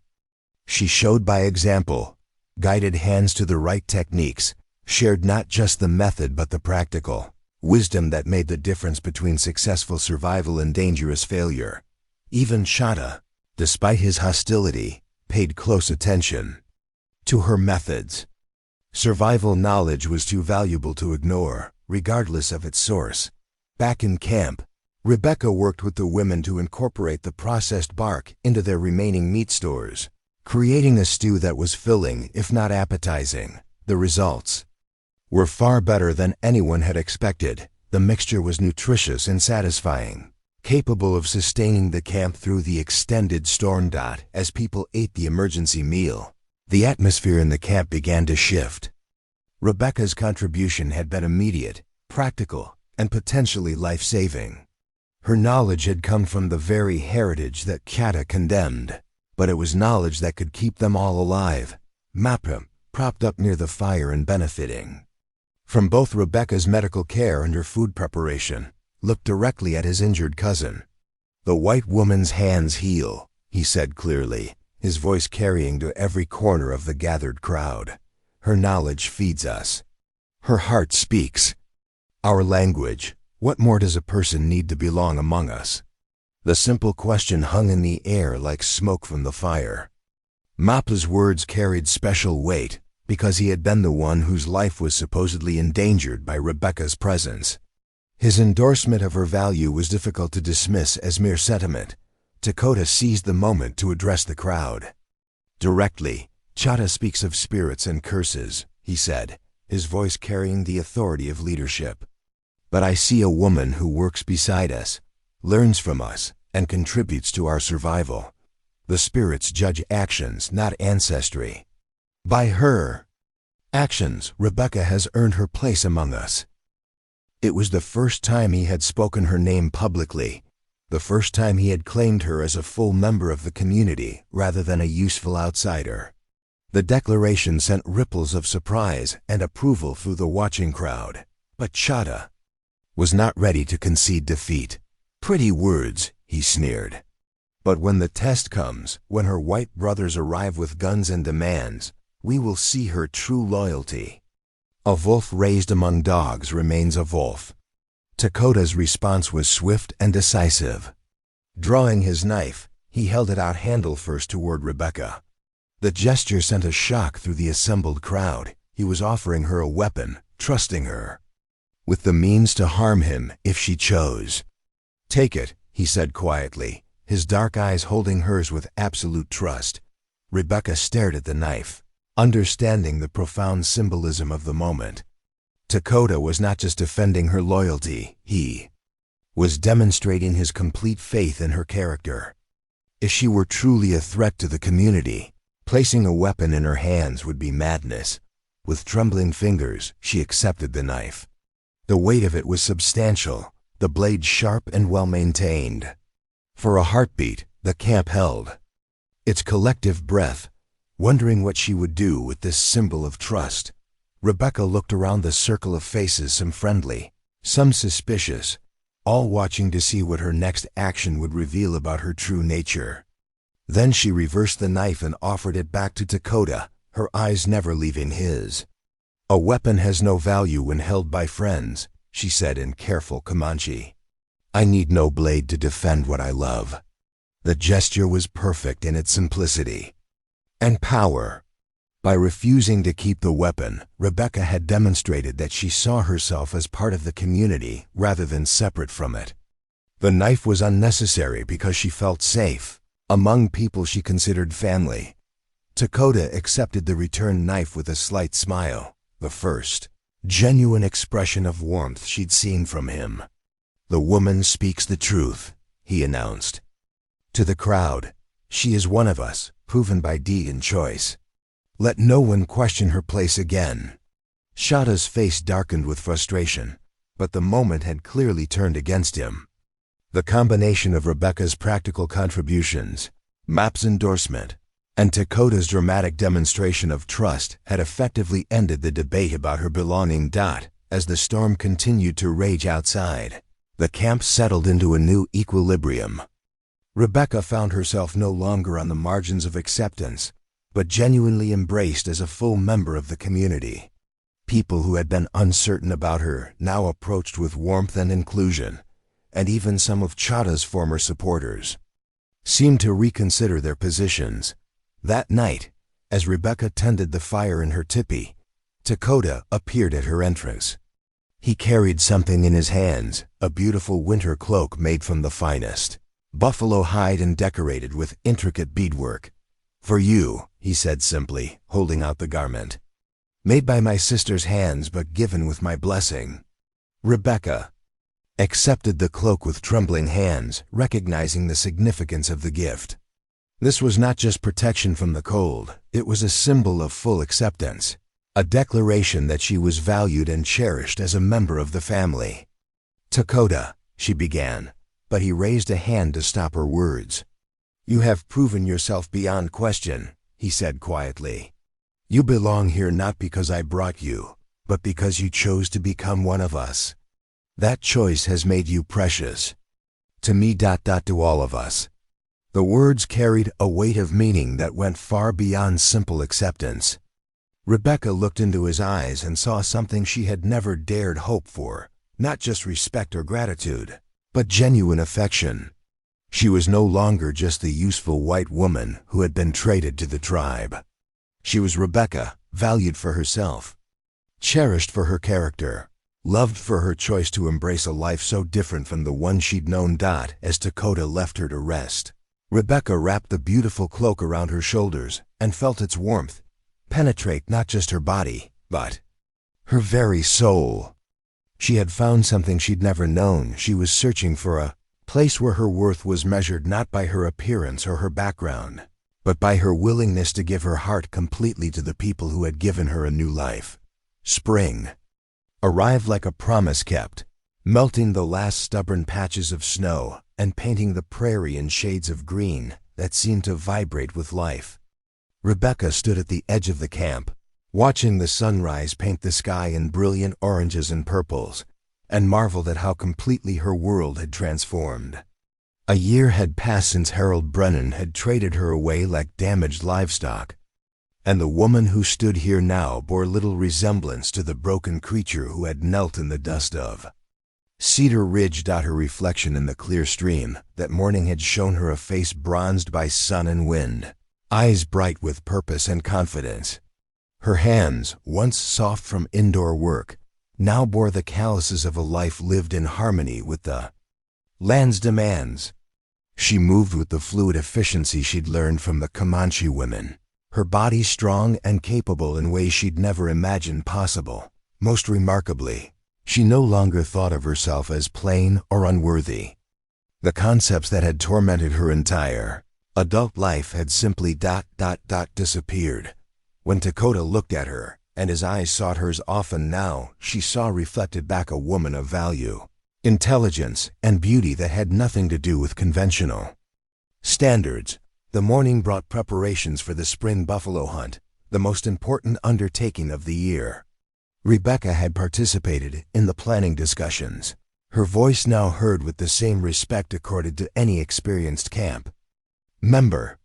Her knowledge of hide processing and meat preservation made her insights valuable, and she found herself coordinating the women's efforts with natural authority. As she worked on preparing the travois that would carry supplies and game, Nera approached with a shy smile. The child had grown taller over the winter, but her affection for Rebecca remained constant. In her hands, she carried a small bundle wrapped in soft deerskin. "For you, Aunt Rebecca," Nera said, using the familial term that had gradually replaced any reference to Rebecca's outsider status. "I made it myself." Rebecca unwrapped the bundle carefully, her breath catching as she revealed an exquisite pair of moccasins. The beadwork was intricate and meaningful symbols representing her journey, from captivity to freedom, from rejection to acceptance. The patterns told the story of a woman who had found her true home far from the place of her birth. "Nera, they're beautiful," Rebecca whispered, running her fingers over the careful stitching. "But you've spent so much work, you taught me." "The small stitches that make them strong," Nera interrupted proudly. "And grandmother helped me with the beading patterns. She said your story should be remembered in beauty." The gift represented something profound beyond its practical value. Rebecca's story had become part of the tribe's collective memory, woven into their understanding of how outsiders could become family, how worth was determined by character rather Van origin. As Rebecca tried on the moccasins, marveling at their perfect fit and comfortable construction, Dakota approached with several other warriors. The men's faces were serious, and Rebecca felt a familiar flutter of anxiety. She'd learned to read the subtle signs that indicated important tribal business. "There are riders approaching from the east," Dakota announced, his voice carrying the careful neutrality he used when delivering potentially troubling news. "White men, many of them." The camp's activity didn't cease, but the quality of it changed. Movements became more purposeful, conversations more focused. Children were quietly called closer to their mothers, and weapons were checked with casual efficiency. The Comanche had survived for generations by being prepared for unexpected encounters. Rebecca felt a chill that had nothing to do with the morning air. White riders approaching in force could mean many things: traders, settlers, missionaries, or soldiers. None of these possibilities held pleasant implications for a white woman living freely among the Comanche. "How many?" she asked, proud that her voice remained steady despite her churning stomach. "Perhaps 20, replied Mop, who had recovered fully from his winter injury and now served as one of Dakota's most trusted scouts. "They carry military gear, but fly no flag. Their movements suggest they seek something specific. Or someone specific," Rebecca thought with growing dread. Had Harold somehow tracked her here? Had the authorities in Cedar Ridge decided she was worth retrieving? The possibilities multiplied in her mind, each more disturbing than the last. Dakota seemed to read her thoughts. "You need not fear," he said quietly, his dark eyes holding hers with steady reassurance. "Whatever they seek, they will not take you without your consent." The statement was both comforting and terrifying. Rebecca knew that Dakota meant every word, but she also understood the potential cost of such protection. If soldiers had come for her specifically, defending her could mean violence, could threaten the safety of the entire camp. As the morning progressed, the approaching riders became visible on the horizon. Through Dakota's spyglass, Rebecca could make out their rough appearance and military-style equipment. These weren't regular army soldiers, but rather the kind of men who hired themselves out for unofficial business bounty hunters, perhaps, or mercenaries working for private interests. The lead rider was a large man with a familiar posture that made Rebecca's blood run cold. Even at a distance, she recognized Harold Brennan's bulk and aggressive bearing. He had come for her, bringing armed men to reclaim what he apparently still considered his property. "I know him," Rebecca said quietly to Dakota, her voice tight with controlled emotion. "The large one in front. He's the man who traded me to you." Dakota's expression hardened almost imperceptibly. "What does he want?" Rebecca's mind raced through the possibilities. Harold's cattle operation had been failing when she'd left Cedar Ridge. Perhaps it had collapsed entirely, leaving him desperate enough to attempt recovering his investment. Or maybe word had spread about the successful integration of a white woman into Comanche society, making her valuable for other purposes. "Nothing good," she answered honestly. "Harold Brennan does nothing unless it profits him somehow." The approaching party halted just outside the traditional parley distance, far enough away to avoid appearing immediately threatening, but close enough to make their presence impossible to ignore. Harold dismounted and walked forward alone, his hands visible but his bearing aggressive. "I've come for the white woman," he called out in the loud voice Rebecca remembered so well. "I've got legal papers and 20 armed men. Hand her over peaceful-like, and there won't be any trouble." The demand sent a ripple of tension through the camp. Several warriors moved subtly to better defensive positions, while the women began the practiced routine of preparing for potential conflict. Rebecca felt sick at the thought that her presence might bring violence to people who had shown her nothing but kindness. Dakota stepped forward to respond, but Rebecca placed a gentle hand on his arm. "Let me," she said quietly. "This is my burden to bear." Walking with the confident stride she developed over months of prairie life, Rebecca approached Harold until only a few yards separated them. Up close, she could see how the past year had aged him. His face was thinner, his clothes showed signs of hard travel, and his eyes held the desperate gleam of a man whose plans had gone badly wrong. "Hello, Harold," she said calmly, her voice carrying none of the fear or submission he might have expected. Harold's eyes widened as he took in her transformed appearance. The broken, plainly dressed woman he'd traded away had been replaced by someone who moved with confidence and purpose. Her skin was healthy and bronzed, her posture straight and proud, her clothing rich with intricate decoration that spoke of valued status.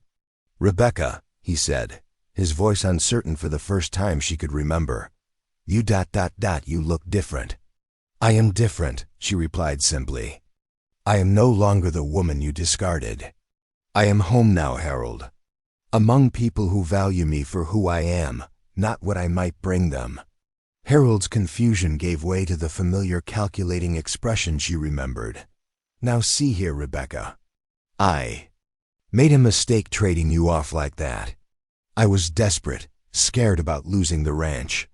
But I've come to make it right, to take you back where you belong." The words might have been appealing to the broken woman of a year ago, but they rang hollow to the person Rebecca had become. She could see through Harold's sudden concern to the desperation beneath. He needed something from her, and that need had driven him to risk a dangerous journey into Comanche territory. "Where I belong," Rebecca repeated thoughtfully. "And where exactly is that, Harold? In a town where I was mocked and scorned, married to a man who called me too ugly to endure, living as a shameful secret you'd rather forget?" Harold's face flushed with anger at her unexpected resistance. "You're a white woman, Rebecca. These are Indian savages who've addled your brain with their heathen ways. You belong with your own kind, not living like some squaw in the wilderness." The casual racism in his words sparked a fury in Rebecca that surprised her with its intensity. These savages had shown her more respect and kindness than her own kind ever had. They had valued her contributions, celebrated her growth, and accepted her as family. "My own kind?" she said, her voice sharp with controlled anger. "You mean people like you, Harold. People who measure worth by skin color and profit. People who discard others the moment they become inconvenient." Behind her, she could sense Dakota and the other warriors listening to every word of the exchange. Their understanding of English varied, but the tone and body language were universal.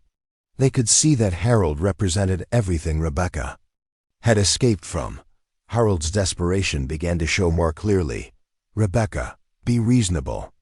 I've got papers here, legal documents that prove you're still promised to me.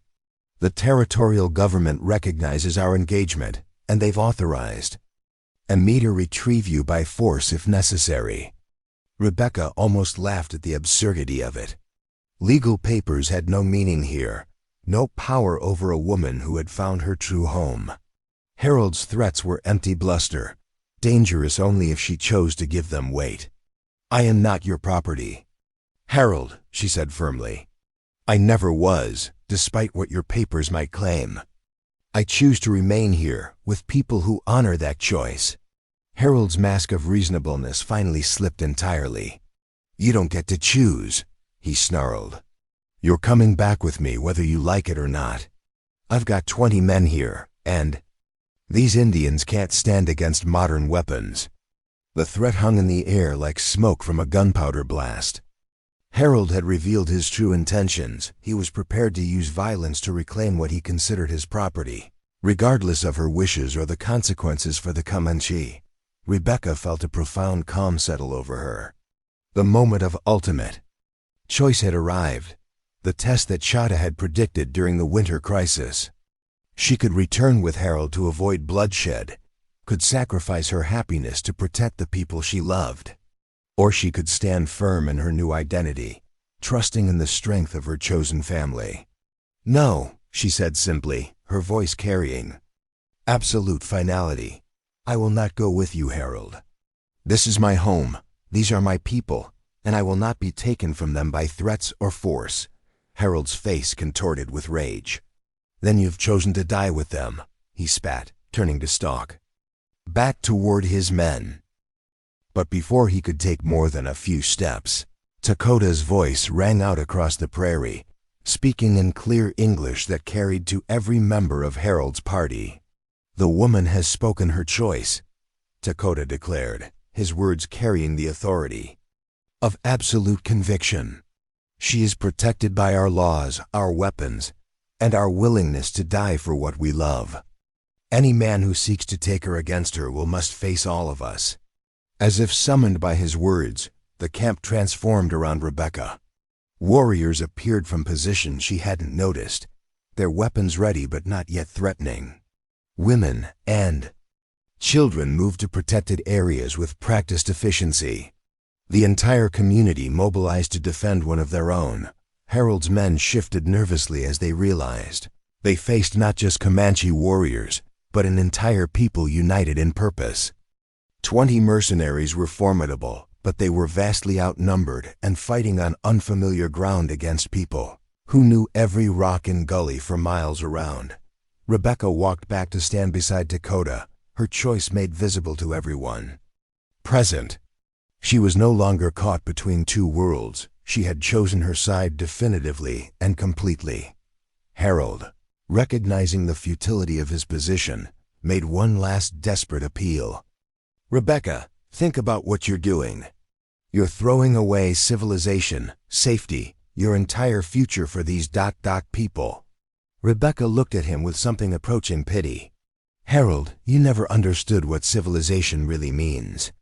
It's not about the color of someone's skin or the language they speak. It's about treating people with dignity, about building communities based on mutual respect and care. I found that here, among people you call savages." She paused, letting her words sink in before delivering her final judgment. "You had your chance to value me, Harold. You chose to see me as worthless and discard me like trash. The man standing beside me saw worth where you saw none, saw beauty where you saw ugliness, saw potential where you saw burden. That's the difference between a civilized man and a savage, and you're not the civilized one in this comparison." The truth of her words hung in the spring air like a bell's clear note. Harold had nothing left to say, no argument that could counter the evidence before his eyes. Rebecca stood confident and proud, surrounded by people who would fight and die to protect her choice. She had found something he would never understand, a home built on love rather than transaction. After a long moment of tense silence, Harold remounted his horse. His face was a mask of frustrated rage, but he was practical enough to recognize defeat when it stared him down from behind Comanche war paint. "This isn't over," he called out as his party prepared to leave. "The territorial government won't forget this defiance." "Let them come," Dakota replied calmly. "We will be here." As Harold's party disappeared into the distance, Rebecca felt the last chains of her old life finally break away. She was no longer Rebecca Matthews of Cedar Ridge, Texas. She was simply Rebecca, valued daughter of the Comanche, chosen woman of Dakota, contributor to a community that had given her everything her previous life had denied. That evening, as the camp celebrated the peaceful resolution of the crisis, Dakota approached her with something in his hands. It was a name belt, a beautiful piece of ceremonial clothing that would identify her status within the tribe. "For Rebecca, who came from far waters," he said, using the Comanche name the women had given her months earlier. The woman who traveled from distant tiers to find her true home. As she accepted the belt, feeling its weight and significance, Rebecca realized that her transformation was finally complete. She had traveled an impossible distance, not just the physical miles from Cedar Ridge to the prairie camp, but the emotional journey from worthlessness to value, from isolation to belonging, from despair to joy. Harold had been wrong about many things, but he'd been right about one. She had thrown away her entire future. She'd thrown away a future of loneliness, judgment, and quiet desperation, and had claimed instead a future built on love, respect, and genuine partnership. Standing under the vast prairie sky, surrounded by people who had chosen to risk everything for her freedom, Rebecca finally understood what she had been searching for her entire life. Not acceptance based on meeting impossible standards, but belonging based on choosing to give her heart completely to people worthy of receiving it. She was no longer the woman too ugly for love. She was the woman who had traveled through rejection to find acceptance, through despair to discover joy, through worthlessness to claim her true value. She was exactly where she belonged, with exactly the people who could see her clearly and love her completely. The story that had begun with Harold's cruel rejection had become something beautiful, a testament to the power of choice, the reality of transformation, and the profound truth that worth is determined not by others' judgments, but by one's own willingness to claim a life of meaning and love. 2 moons had passed since Harold's failed attempt to reclaim her, and Rebecca found herself settling into a rhythm of life that felt as natural as breathing. The buffalo hunt had been successful beyond all expectations, providing enough meat and hides to sustain the camp through the coming winter. More importantly, Rebecca's role in organizing the processing work had elevated her status from accepted outsider to essential community member. She woke each morning in her tipi, now expanded and beautifully decorated with her own needlework, to the sound of children playing and women beginning their daily tasks. But this morning brought something different: the excited whispers of the young girls who helped tend the fires, and the unusual sight of Dakota's sister, Ayanna, approaching her dwelling with a formal expression. Rebecca, who came from far waters, Ayanna said, using her ceremonial name with particular emphasis, "The Council of Grandmothers requests your presence. There are matters to discuss that concern your future among us." The formality of the invitation sent a flutter of nervousness through Rebecca's chest. The Council of Grandmothers was the most respected body in the tribe, consisting of the oldest and wisest women who guided decisions about marriages, adoptions, and other significant life transitions. Their involvement suggested something momentous was about to occur. Rebecca, dressed carefully in her finest clothing, a beautiful deerskin dress decorated with intricate beadwork that told the story of her journey from captivity to freedom. Around her shoulders, she wrapped the winter cloak Dakota had given her, its weight both comforting and symbolic of her place in the community. The council met in the largest teepee in the camp, its interior rich with buffalo robes and decorated with symbols representing the tribe's history and values. 5 elderly women sat in a semicircle, their faces weathered by decades of prairie life, but their eyes sharp with intelligence and wisdom. At the center sat Grandmother Winona, the oldest member of the tribe and a woman whose word carried the weight of law. Her white hair was braided with silver ornaments, and her presence commanded respect from every member of the community. When she spoke, even the most powerful warriors listened carefully. "Sit, daughter," Winona said, gesturing to a beautifully crafted cushion placed before the semicircle. "We have watched your journey among us with great interest. Today, we must speak of paths that lie ahead." Rebecca settled herself gracefully, her posture reflecting the confidence she'd gained over her months with the tribe. She no longer felt like a supplicant begging for acceptance. She was a valued member of the community being consulted about important matters. "You have proven yourself in all ways that matter," continued another grandmother, a woman named Takala, whose expertise in healing was legendary. "Your skills benefit us all. Your loyalty has been tested and found true. Your heart has become Comanche in all but birth. But there remains one question that must be addressed." Rebecca's pulse quickened, though she tried to maintain the composed demeanor expected in such formal circumstances.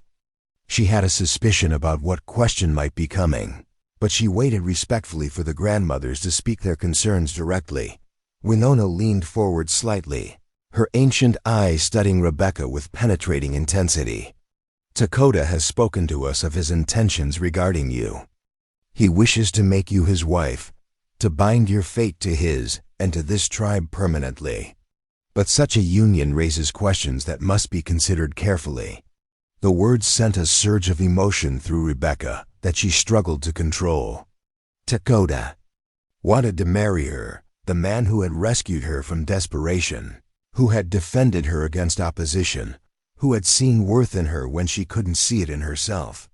The possibility filled her with joy so intense it was almost painful, but she understood the grandmother's concerns. A marriage between a white woman and a Comanche warrior would have implications beyond personal happiness. It would affect tribal politics, relations with other bands, and potentially the safety of the entire community. What questions troubled the council? Rebecca asked respectfully, her voice steady despite the turmoil in her heart. Dakota spoke next, her tone thoughtful but serious. If you bear children with Dakota, what will be their identity? Will they be accepted by white society if circumstances force contact? Will they be fully accepted by other Comanche bands who may not understand your journey among us? The question struck at Rebecca's deepest fears about her place in this world. She had found acceptance here, but would her children face the same prejudices that had tormented her own life? Would they be caught between two cultures, belonging fully to neither? Another grandmother, Ista, raised a more immediate concern. Your former people may not accept this union as legitimate. They may see you as a captive forced into marriage rather than a woman choosing her path. This could bring trouble to our people. Rebecca nodded, understanding the validity of each concern. The grandmothers weren't questioning her worth or Dakota's feelings. They were considering the practical implications of a decision that would affect the entire community. There is also the matter of ceremony, Winona continued. A marriage among our people involves not just the couple, but their families, their histories, their spiritual connections to the land and ancestors. How does one who was not born among us participate in such sacred traditions? The questions hung in the air like smoke from the central fire, each one representing a genuine challenge that would need to be addressed before any union could proceed. Rebecca felt the weight of responsibility settling on her shoulders. Her personal happiness was secondary to the welfare of the people who had given her a new life. Grandmothers, Rebecca began carefully, I understand your concerns, and I honor the wisdom that prompts them. May I speak freely about my thoughts on these matters? Winona nodded approvingly. We have called you here to speak, daughter. Your voice is important in this decision. Rebecca gathered her thoughts, drawing on the confidence and clarity she'd developed through her months of growth and acceptance. Regarding children, any child of mine and Dakota's would be raised knowing both parts of their heritage, but belonging fully to this community. I have no desire to return to white society. No wish to maintain connections that would confuse a child's identity. Their home would be here, their values would be Comanche, their loyalty would be to this people. She paused, seeing nods of approval from several of the grandmothers before continuing. As for my former people's opinions, they lost the right to influence my decisions when they cast me aside.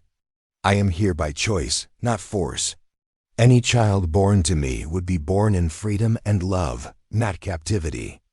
Dakota leaned forward with interest. And the matter of ceremony? Or participating in traditions that require spiritual connections to ancestors not your own?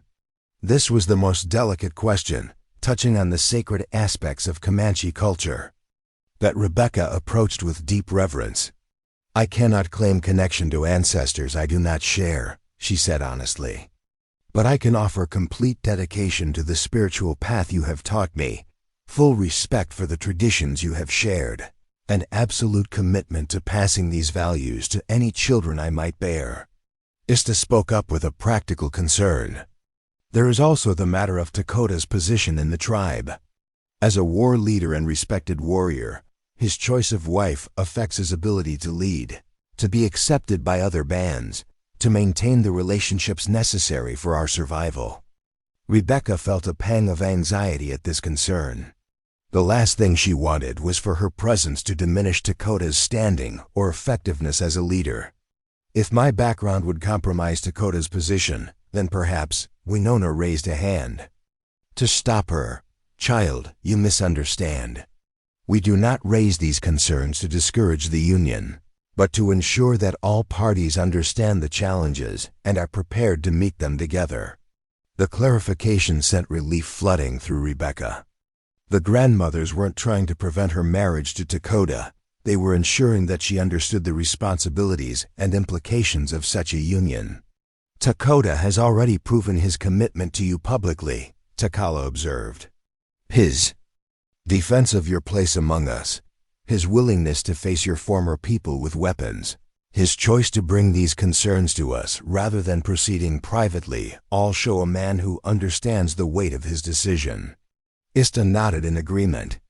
"The question is not whether you are worthy of him or whether he is making a wise choice. The question is whether you are prepared for the responsibilities that come with being the wife of a war leader, the challenges of representing our people to outsiders, the duty of helping guide our community's future."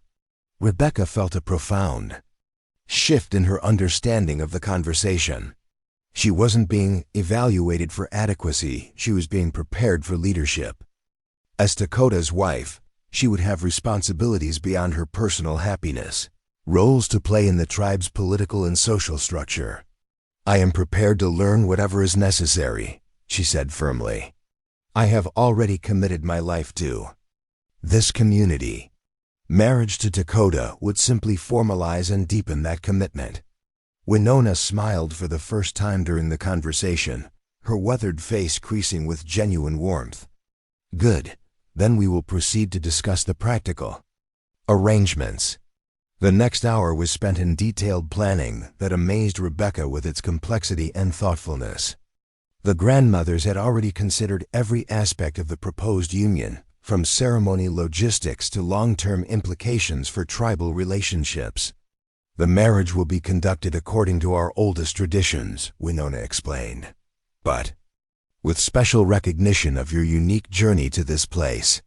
Your story will be told as part of the ceremony, establishing your status not as an outsider being accepted, but as a chosen daughter claiming her rightful place." Takala outlined the spiritual preparations required.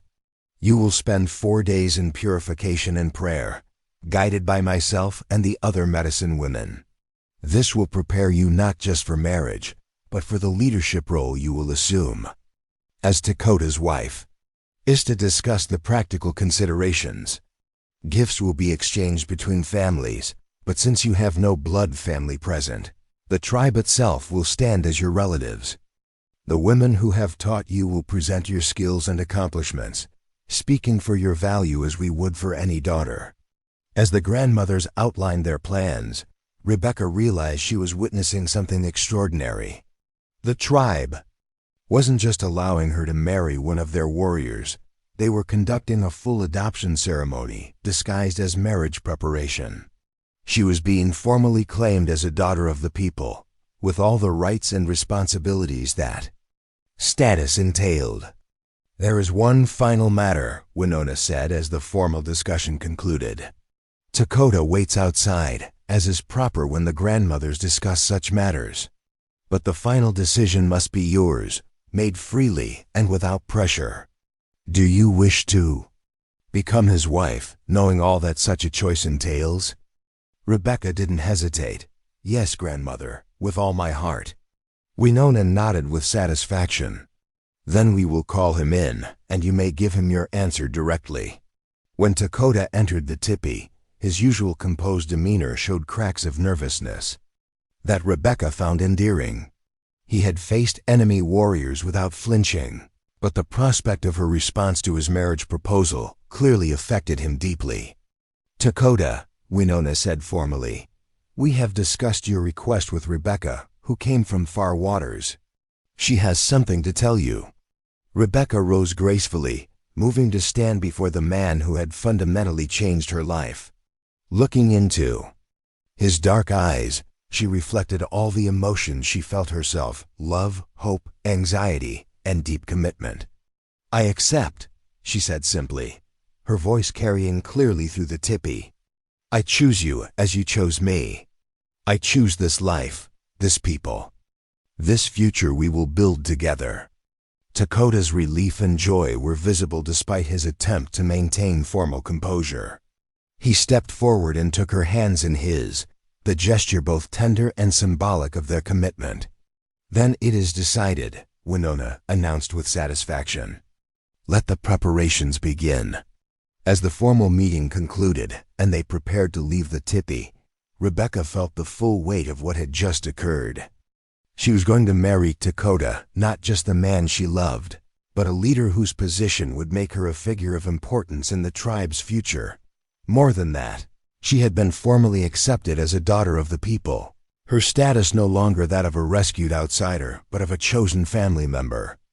The broken woman who had been traded away in disgrace was becoming a leader's wife, a respected member of the community, a person whose voice would help guide the tribe's decisions. Standing beside Takota in the afternoon sunlight, surrounded by people who had become her true family, Rebecca felt the last shadows of her old life finally fade away.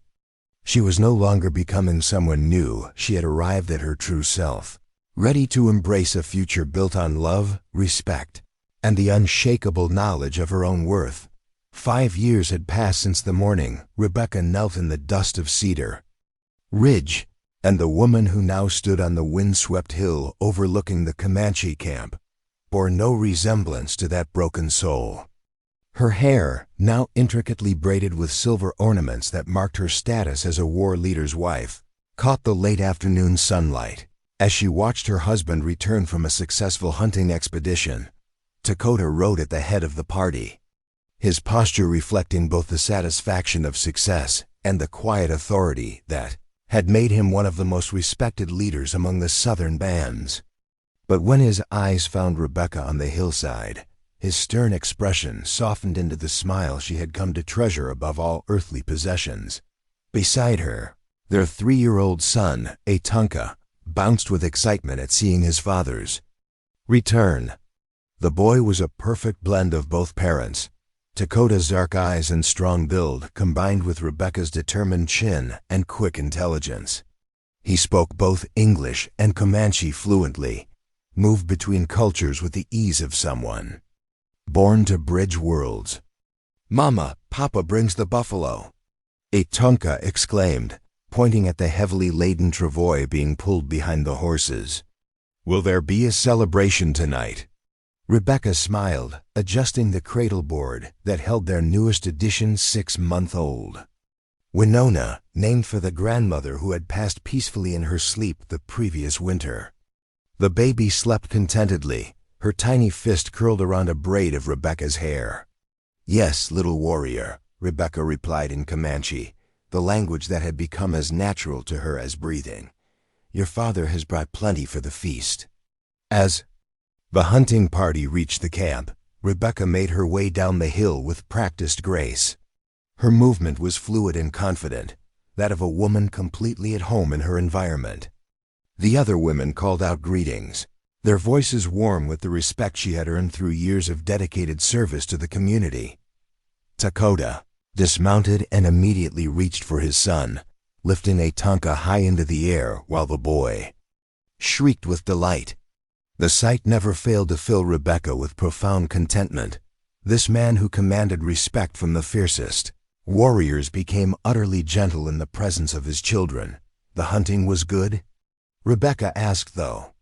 The evidence was clear in the abundant meat being unloaded from the travois. "Very good," Takota replied, settling Atunka on his shoulders before turning his attention to baby Winona. "The buffalo came to us as if called by the spirits. We will have plenty for the winter ceremonies." As evening approached and the celebration began, Rebecca found herself reflecting on the miraculous journey that had brought her to this moment. The scared, rejected woman who had believed herself worthless had become a respected leader, a beloved wife, and a mother raising children who would know nothing of the prejudice and shame that had defined her early life. The feast was magnificent, with the entire camp gathering to share in the bounty of the hunt. Rebecca sat beside Dakota at the place of honor, their children between them, surrounded by the extended family that had claimed her as their own. Stories were told, songs were sung, and the ancient traditions that connected them to countless generations were celebrated with joy and reverence. But the true celebration came later, when the formal festivities had ended and families retreated to their own fires. In the privacy of their tipi, surrounded by the beautiful possessions they had accumulated together, Rebecca and Dakota finally had time to simply be husband and wife. "I received word today from the eastern bands," Dakota said quietly, his voice serious in the way that indicated important news. "There are rumors of more white settlers coming, soldiers following behind them. The pressure on our traditional lands grows stronger." Rebecca felt a familiar tightness in her chest. The outside world, with its prejudices and conflicts, always threatened to intrude on the peace they had built. What do the other leaders say? Some speak of fighting, others of moving farther west. There is no easy answer. Dakota's eyes found hers across their fire. "But I want you to know, whatever comes, whatever challenges we face, my commitment to you and our children remains absolute. You are not an outsider who might be sacrificed for political convenience. You are my wife, the mother of my children, part of my very soul." The declaration was unnecessary but deeply appreciated. Rebecca had never doubted Dakota's devotion, but hearing it spoken aloud was a gift she treasured. She reached for his hand, their fingers intertwining with the familiarity of long partnership. "And you are my heart," she replied simply. "The man who saw worth when I saw none, who gave me a life beyond my wildest dreams. Whatever the future brings, we face it together." Later, as their children slept peacefully on their soft buffalo robes and the camp settled into nighttime quiet, Rebecca lay beside her husband and marveled at the completeness of her transformation. She was no longer Rebecca Matthews, the unwanted spinster of Cedar Ridge. She wasn't even Rebecca who came from far waters, the rescued outsider. She was simply Rebecca, wife, mother, leader, valued member of a community that had given her everything. The next morning brought a surprise that tested all of Rebecca's growth and confidence. A messenger arrived from the east, bearing news that sent ripples of shock through the camp. Harold Brennan was dead, killed in a saloon fight in Amarillo. But before his death, he had spread word about the location of Rebecca's Comanche band. More troubling, territorial authorities had declared the band hostile for refusing to surrender to Rebecca years earlier. A military expedition was being organized to bring the renegade Indians to justice and rescue any white captives they might be holding. The irony was bitter. Rebecca, who had found love and acceptance among the Comanche, was being used to justify an attack on the people who had given her life meaning. Her very existence had become a weapon against the family she had chosen. "They will come seeking you," Dakota said grimly as the War Council convened to discuss their response. "But they will not find the broken woman Harold once traded away. They will find a warrior's wife, a mother protecting her children, a leader defending her people." Rebecca stood before the assembled warriors and leaders, her voice clear and strong as she addressed their concerns. "I will not be the cause of bloodshed among my people.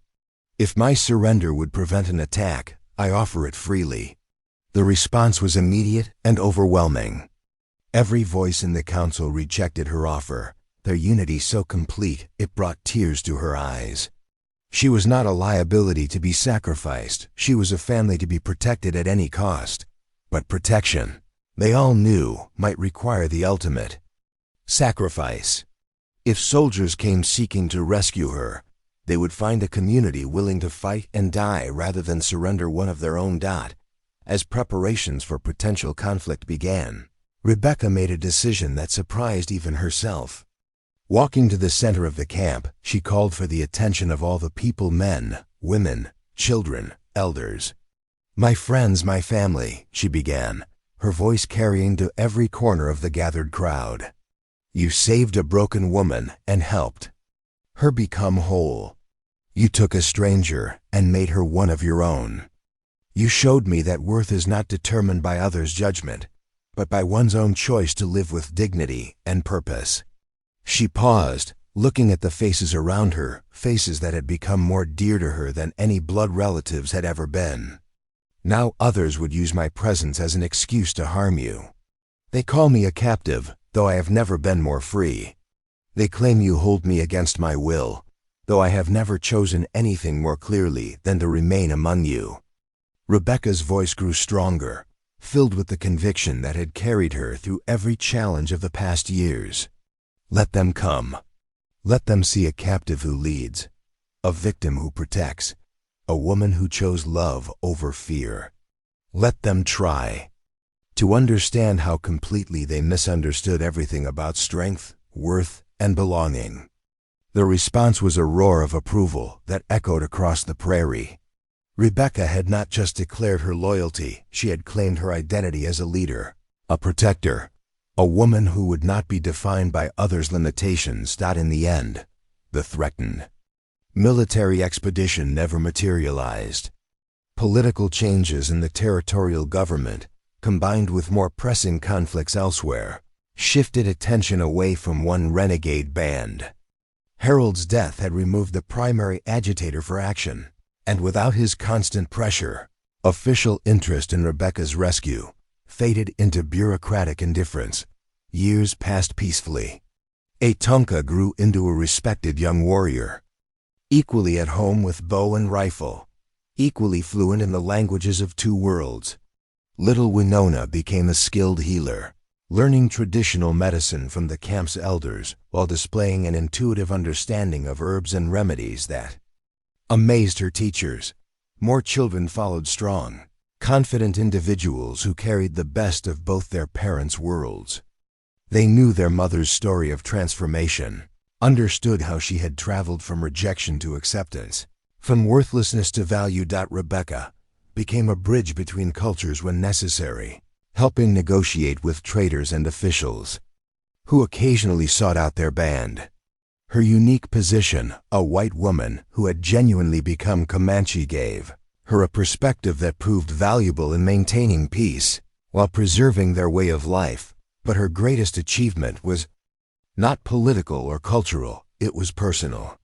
She had taken the broken pieces of a discarded life and rebuilt them into something beautiful, strong, and meaningful.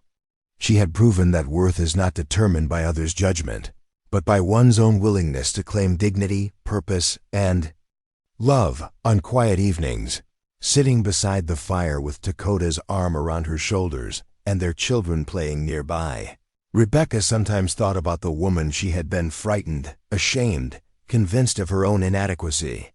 That woman seemed like a stranger now, someone from a half-remembered dream. She had found what every human heart seeks, a place where she was valued for who she truly was, not for what others wanted her to be. She had discovered that love was not about meeting impossible standards, but about choosing to give and receive with complete honesty. The cruel fiancé who had traded her away, believing her worthless, had unknowingly given her the greatest gift of her life, the chance to discover her true worth among people who could see it clearly. Harold's cruelty had led to her liberation. His rejection had opened the door to acceptance. His blindness had delivered her to those who could truly see. As the stars emerged in the vast prairie sky, Rebecca held her sleeping daughter close and felt the deep satisfaction of a life lived authentically. She was exactly where she belonged, with exactly the people who deserved her heart, living exactly the life that honored her true self, the broken woman who had knelt in the dust of Cedar Ridge was gone forever, replaced by someone strong, confident, and deeply loved. Rebecca had not just survived her rejection, she had transformed it into the foundation of a life more beautiful than anything she had ever dared to dream. In finding her worth among the Comanche, she had discovered a truth that resonates across all cultures and all times. We are not defined by those who cannot see our value, but by our own courage to claim the love and respect we deserve. Her story was not just about one woman's journey from despair to joy. It was about the universal human right to dignity, belonging, and authentic love. She had found her home, her people, and herself. And she was loved like no other woman had ever been loved, completely, authentically, and forever. Up next, you've got 2 more standout stories right on your screen. If this one hits the mark, you won't want to pass these up. Just click and check them out. And don't forget to subscribe. And turn on the notification bell so you don't miss any upload from us.